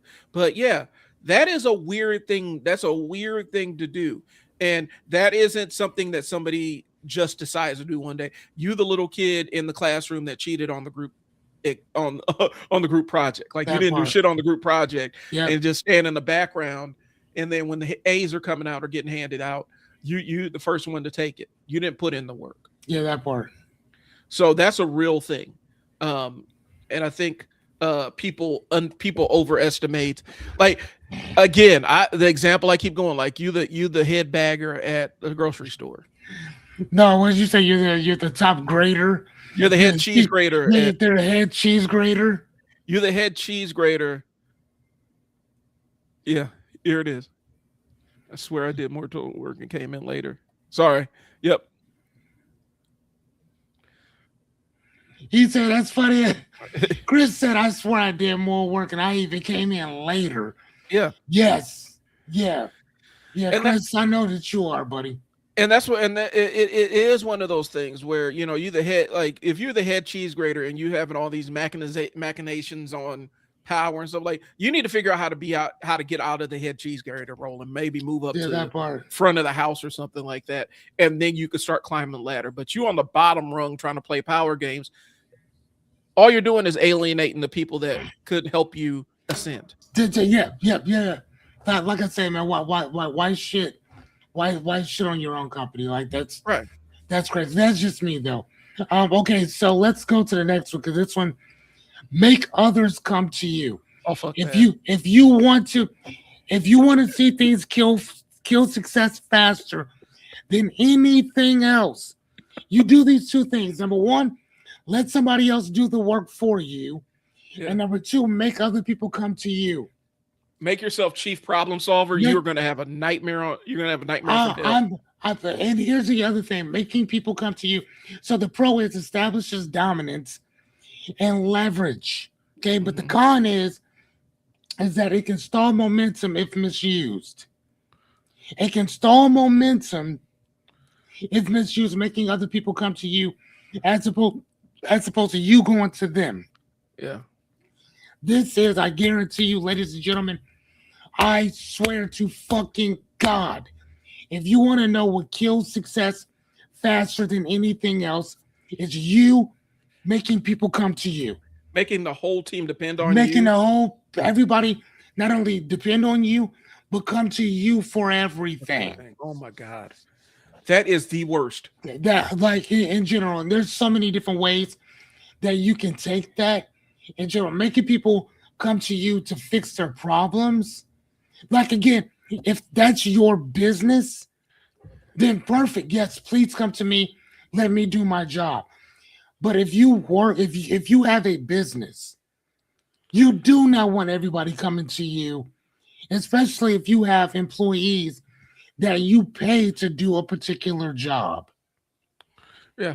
With my people, I would tell them all the time, whatever you come up with, you are more than welcome. Please run it past me, but just run and do it. Or whatever. And the reason why I say please run it past me first is just to make sure that we're not breaking any laws.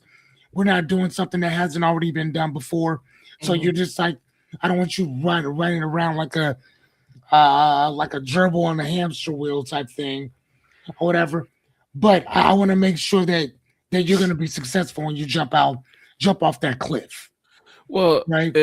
and if you're in that seat, like I used to tell my staff, if you can explain what your thought process is, I may not agree with the decision you made, but as long as I can see that there's a thought process happening, I'm pretty good with what you do. as long as it doesn't, as long as it's not stupid. Like if there's a thought process, like if you have a way that you thought this out. Now, if you're just doing things, that's a problem. This making people come to you stuff is a fast way to breed dependency in your staff. And I've the story I give, and it's the one that sticks in my mind. One of my programs, we got a leak in the roof. We had a leak in the roof. Mm-hmm. I'm off. Like this, my weekend. It's my weekend off. I was on call. I was off. There's a leak in the roof. Like 7 a.m. My phone is ringing. Hey, Brian, there's a leak in the roof. Okay. What do you want me to do about it? And I had to step back, and I kind of walked her through the process. If I was not here, if there was no option for you to reach me or engage me, or no supervisor was around or available for you to call them, how would you address the leak in the roof? Right. Well, I would call maintenance. Okay, so why are you calling me? Call maintenance. And then, especially if there's nothing I can do right now. Yeah, right. Call maintenance and shoot me a text that you call maintenance because there was a leak in the roof. You don't need to run that by me, because my presence or my knowledge doesn't stop the leak in the roof. The only thing that stops the leak in the roof is getting maintenance to go fix the tile or the shingle that came up. Gotcha. But you calling me, all that does is add more friction to what we're doing, because I got to come in anyway, and now I have to worry about leaking the roof, and it's not my competence, it's not my area to fix. And this idea that always get people to come to you, if you're a leader, if you want to be a leader of people, this is the most damaging thing that you could possibly do to yourself. This is a way to hamstring yourself. This is a way to get your staff to shut their brains off, and every problem they just throw at your feet. And now, instead of doing your job, you're doing all of their jobs, because they don't feel empowered to make decisions on their own. I don't think there's any pro to the. I don't think that there's in a leadership position. And we're talking about the 48 laws of power, and we're talking about the context of where this applies, which would apply in a leadership position, moving up the ladder, right? I don't see a necessary pro to making people always come to you. Even if you're managing up, you don't want the people above you constantly coming to you with their BS. Right. If they can solve it, because all that's going to do is weigh you down, and you're not going to be, if they can handle it, but they just dump it on you, you end up becoming the person that that solves everybody else's problem. You never get recognized for that. Okay. If you have kids, hell, if you have children, you know what I'm saying? If you have children, this is not a management way. You want them to come to you with stuff that you can actually help them with or provide guidance. If they can figure it out on their own without burning the house down or killing a small animal, let them have it. Yeah, I don't see a benefit in law. Sorry, go ahead. No, I mean, and actually, no, that's I 100% agree. But I'm also looking at that from a personal, individual standpoint as well, which is making other people come to you. This is also one of the reasons why so many people fail, I think, in life, in their dreams or goals or aspirations, their to-do list for the most part, is because we're always expecting somebody else to come. We're always expecting, well, this is only going to work if you show up and help me, or this is only going to show up if you come to me to come help me, as opposed to put your hand up and say, hey, I need a little bit of help. Right. I just got an email from my son's teacher giving me all of this stuff for his math. And it's like, yeah, this is kind of what you got to do. But here's the problem. Problem is that my learning style is that I'm visual, number one. Number two, I'm visual, auditory, which means I have to hear it. And number three, kinesthetic, which means I have to do it. Yep. And then the fourth thing for me is that I have to teach it back to you. Now, once those gaps are filled, I'm good to go. you're only sending me information through one of my senses through my learning style. So that means that there's one, two, three other styles that I have that I cannot help. So I can't help my kid because you only gave me one. Right.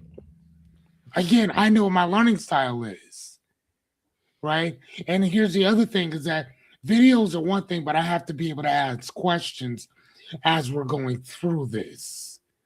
So again, I need those gaps filled in. If you just send me the PDF of everything that needs to be done and explain an explanation, that's only one of my modalities. I need 3 to 4 more in order for me to understand.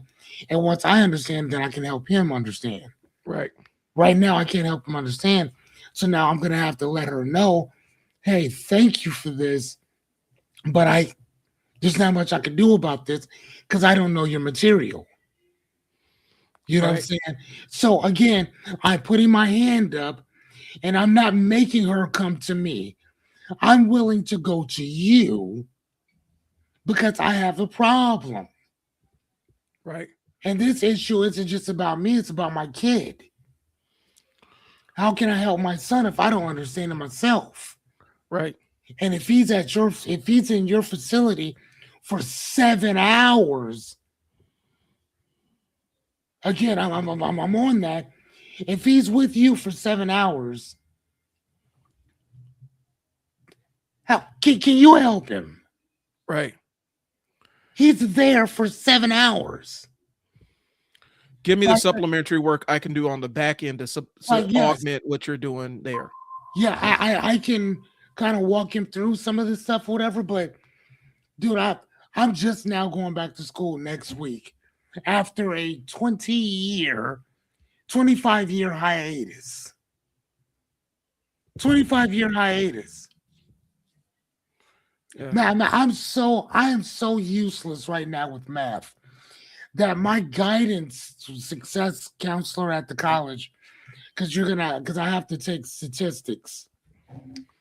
She said, first off, I've had more people fail this class than any other one.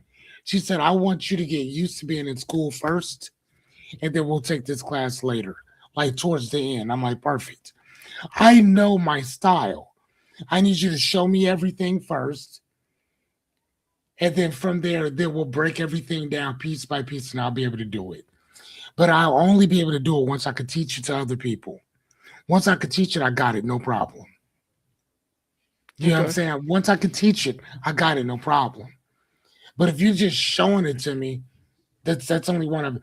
So again, sorry about that long soapbox, but I wanted you guys to understand that with that, there's more than just being the leader of an industry. It's also being a leader of yourself when it comes to this. You know what I'm saying? So I think that there's more than just making people come to you. Because don't nobody have to come to you. Who the fuck are you that I need to come to you? Right. Oh, and here's the thing. You know, one of the best math teachers I've ever had, I'm just throwing this out there. Mr. Baltimore. He was at Metro years and years and years and years ago. And I ended up taking the class, but UNO didn't accept the math credit, and it was Bellevue didn't accept the math credit. It created a whole nightmare of events that happened. But I'm saying all that to say this. I'm sure it did. I'm saying all that to say this. One of the best math teachers I've ever had. He made it very, very, very, very, very easy to understand. And so if you ever get a chance, look him up. I think it's Adriel Baltimore. If you ever need help with what's his first name? I'll send it to you in the chat. Yeah, please do. Yeah. But yeah, he was one of the best math teachers I've ever had. Made it, and I'm not like I was taking it with friends. I was the one that knew math like that. They didn't necessarily really get math like that, but he was also really, really good at breaking it down and making it easy to understand. So, Mr. Baltimore, if you're watching, shout out. But you were shout out. I'm gonna have to hit you up, sir. Okay, so go ahead. Ready to? You want to go to the next one? Yeah, let's move to the next one. So number 9 is win at all costs. Excuse me. Win through actions, not through argument. Yeah. Win through action, not by argument. So the pro for this is results silence critics, which I 100% agree with. Hmm. The con is that it avoids healthy dialogue. Yeah. So win through actions, not through argument. Sometimes the thing that I love about philosophy is that it's an argumentative type of type of discourse that makes you dig deep, Yeah. right? It's an argumentative discourse that makes you dig deep, Right. that makes you really have to stand on your shit, right? Now, religion, on the other hand, is not really something I need to kind of stand on or whatever because it's really a thing of belief, not Right. a thing of fact, it's just a thing of belief. And and I think that with philosophy, for me, it's kind of almost the same thing too. Or whatever it is to think about belief system. What do you believe in, and how is this going to work practically at this present moment in time? Right. Right. So again, you need that dialogue. The reason why we have, I think that we should have way more um, Democrats, Republicans, independents. I think that we need 3 or 4 more political groups because that duality of one versus the other creates all kinds of shit. Yeah. And it's been proven that a two party system has never been a good idea. Never. Never. You know what I'm saying? I'm serious. Hell, it. I even respect the fact that there's not just Bloods and Crips. There's Bloods, Crips. There's Vice Lords. There's GDs. There's other gangs or whatever. There's other stuff that you can get into. You ain't just got to be a Yeah. Blood or a Crip. They might be the biggest, the one that everybody knows about, like Democrats and Republicans. But if you have more than one particular party, I think that it kind of helps Someone is at front door. spread the bullshit. Uh, I think And it what we does, have, and I think there's a balance where it's the show don't tell kind of stuff. That's what you normally yes, do when you're a writer. When you write, that's kind of the thing. Or not even writer when you do video and like narrative film and stuff. It's show don't tell, like where you're telling a story through your movie, through your art. You want to show people instead of telling them all this shit, right? I'll be But right back. okay, but the idea that again this enigmatic I am Batman kind of stuff. That only works up to a degree, and people don't trust it. Um, went through actions like I don't necessarily have a huge issue with this one precisely, um, except sometimes you do need to explain how and why you reached the way in end point that you did. It's kind of showing your work, right? And so I don't have a huge issue with this one. I don't think it's too damaging. Um, I don't think that there's a necessarily a benefit that to have this back and forth for back and forth high energy argument with somebody where you can just show them that you're right. So I get it, it can short out healthy dialogue if this is the only way you ever do things. Um, but I am a believer as I can show you better than I can tell you. That's just me. That is um that's me. Um let's go ahead and jump to law 10 because I feel like we've been going on for a while. We may have to make this a multiple episode because we're at almost 2 hours again. Um, law 10: avoid the unhappy and unlucky. Pro is emotional environments matter. The con is it lacks compassion for growth. Okay, I'm of two minds with this one.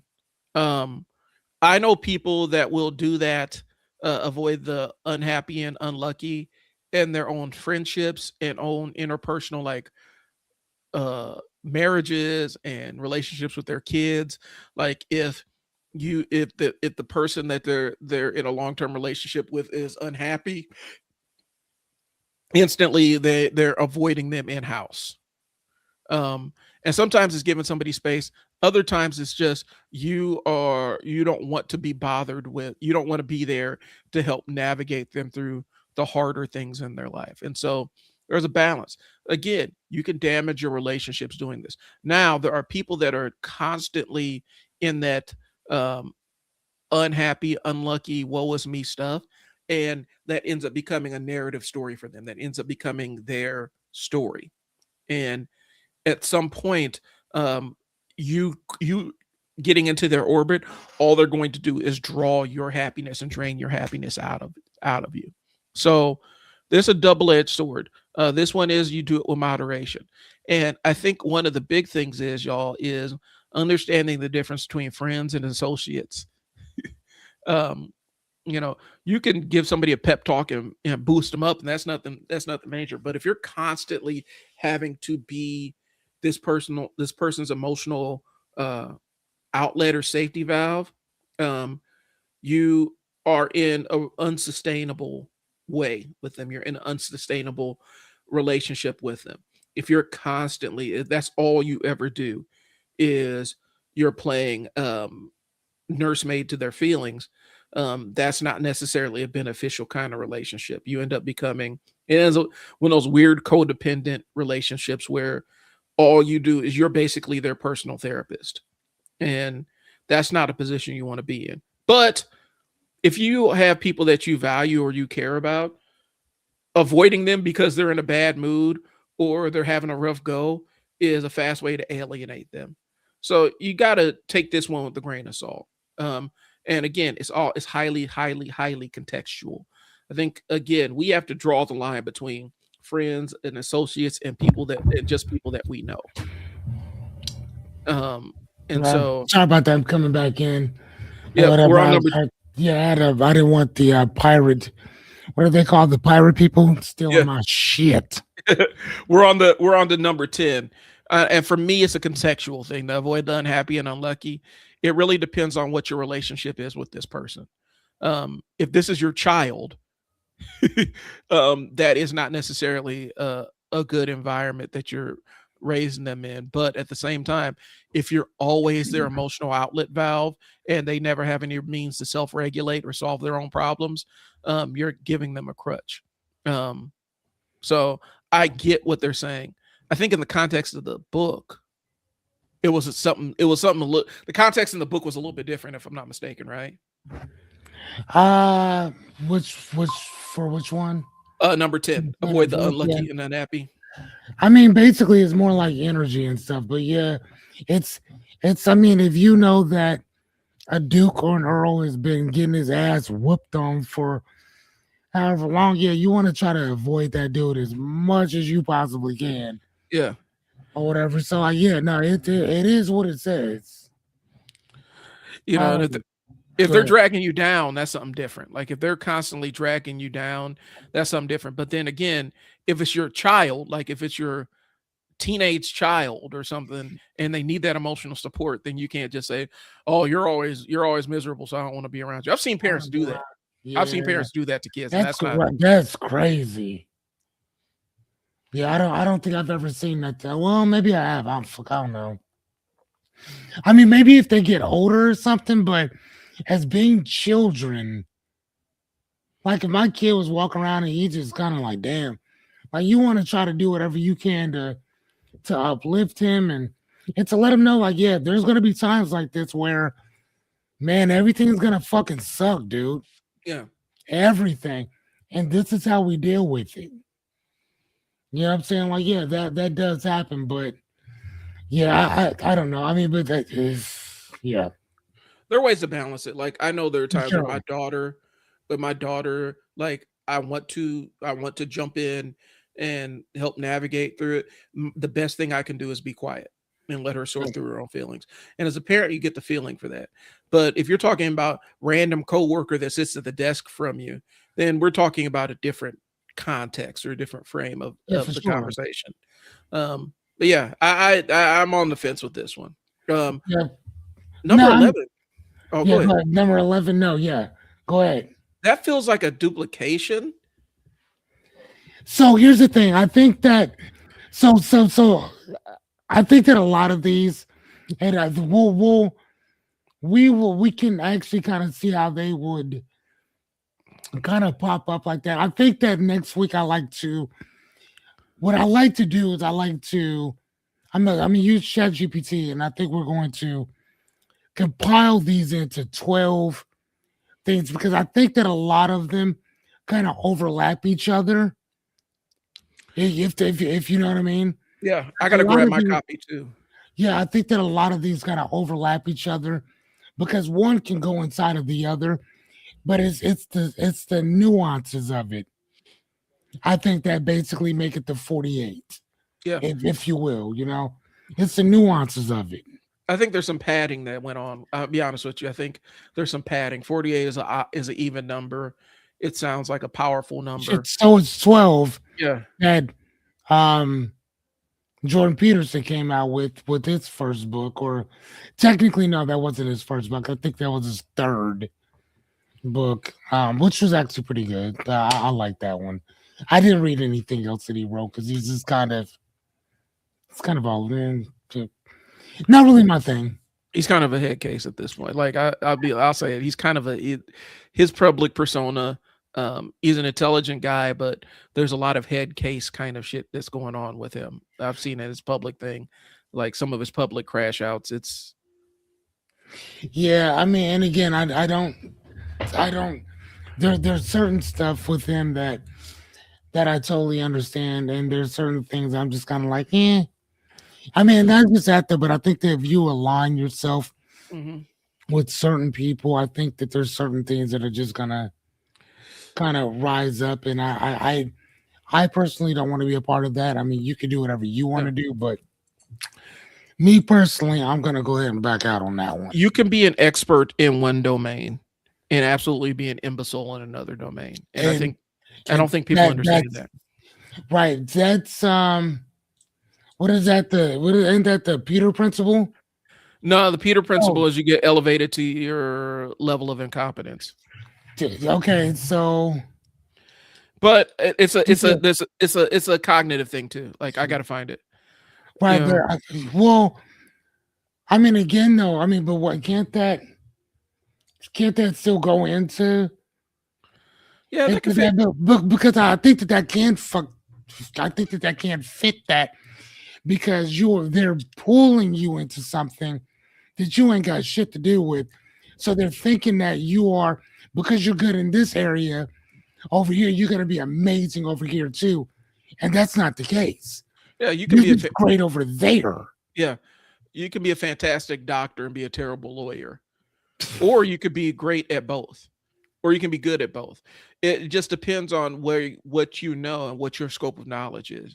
Yeah. It's the same tool, same set of skills, just applied differently. And so And I think that I think that with Jordan Peterson, because he's a philosopher as well.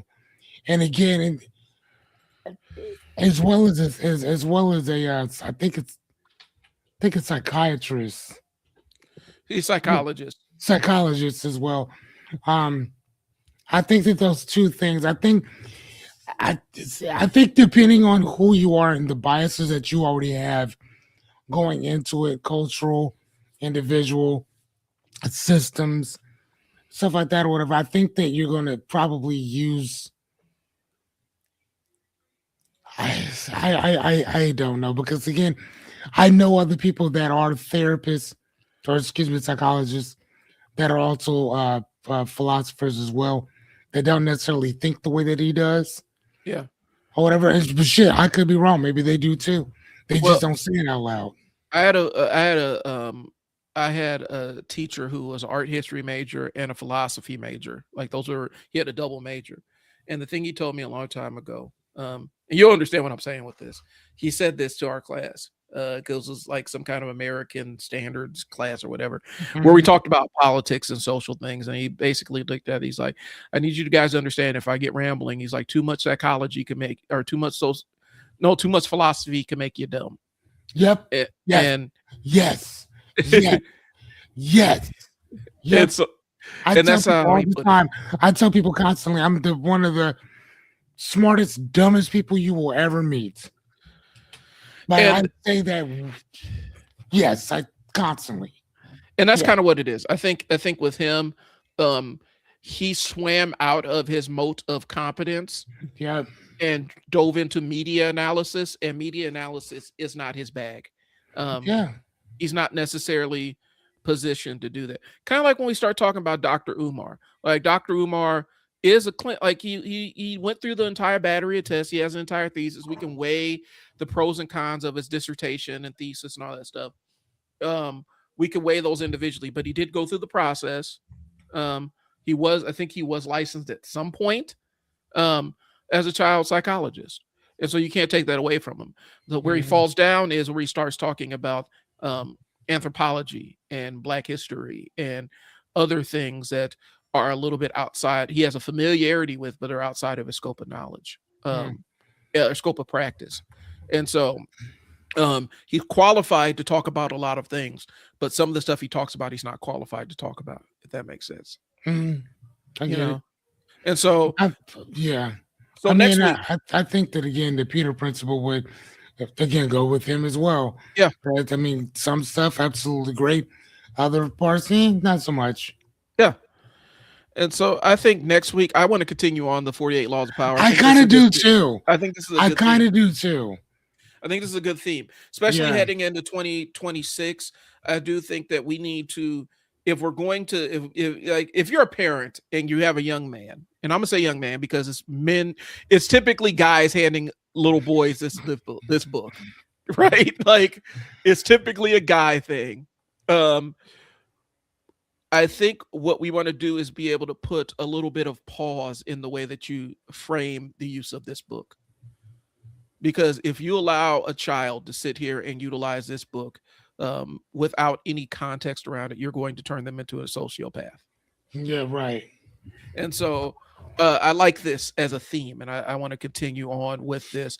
And so right now we are at, we'll kind of put a bookmark at Fearless, if you can write this down. Yep. I'll just leave it in. Yeah. And then when we go back through, I will I'll work on this. Hold on 1 second. 48. Because we're on Well, all 12. okay, so number 12. Okay, so we have pro, con, we'll go business, and then we'll go personal life, and like how these things kind of correlate together or whatever. Because and then that'll kind of give us a guide on kind of where to go. Yep. From that, you know what I mean? Because we did great with the pros and the cons, but I also like to talk about like how does this deal in what he's talking about versus realistically from a personal standpoint. Right. Hold on, greens. Hold on. So we'll go greens take, and then we'll go the reality of this from business and professional. Okay. I mean personal. All right, so each one will probably talk about 4 or 5 different things or whatever, and then we'll just move on to the next one. That works for me. Or whatever, you see what I'm saying? So then everything that we do will be like right in tune with everything else. Right. Whatever. So yeah. And if you guys want to jump in and tell us how we Yeah, how sure. we're wrong about it, that's fine too. But again, I think it just comes from I think we're missing nuance with it. And that's really the position we're taking. If you disagree, hop in the comments, let us know. Yeah, please do. I was kind of hoping for Liberty Switcher to come on here, but hold on 1 second, let me see. Yeah, but being that we're not talking about race or anything like that, I don't know. I don't think that they'll come on or whatever. So we might have to get political next time and Liberty Twitcher will show up and hey, hold on, did you know about this? What? Whatever. Yeah. Liberty Twitcher, I'm just messing with you, man. Come on through, come mess with us. So that's what we got. I think my QR code has been kind of up there by default. I just happened to look up and see it. That's my stand store. That's where I have all my tools. My mission this year is to teach people how to record themselves and get you guys started recording yourself. Like that's what I'm planting my flag in the ground. I want you guys to remove all the barriers and actually get out there and get to the doing instead of the thinking.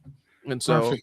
Can I ask you? May I ask you a question? yeah, Okay, so you know what? How many people? How many people would you like to work with this year? I You know got, what? Forget this year. yeah. We're 6 days into January. So how many people would you like to work with this month?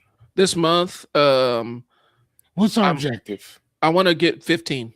But I also have some stuff I need to talk to you about off air about because I'm on a pathway to doing that. Okay. But yeah, I want to get 15 people. And basically, I mean, I have a free group where I can kind of give you quick overviews and stuff like that. But my paid group is where I give you hands-on support and really kind of encourage you and, talk about some technical stuff and things along those lines. So you'll see my school community up there. But I also got other tools to teach you guys how to do some copywriting, teach you guys, give you some stuff you can drop into your AI so you can get better results and stuff. But really, my entire my call this year is I want to teach you guys how to start recording yourself because there's so many opportunities out here that people are missing on social media, and social Got media is giving you basically they're promoting your content for free. And people are missing out on this. So that's what I got. If you're interested, go ahead and scan the QR code. Go to my stand store. If you want to schedule a time, I have some slots available. So, but yeah, that's what I got. Fearless, do you have anything? No, nope. This time I do not. All right, 2 hours and 11 minutes in, and we're going to be finishing. We're going to be continuing down the primrose path of the 48 laws of power next week. So we hope to see you next week. We'll talk to you later. This has been Trial and Error. Peace. Peace.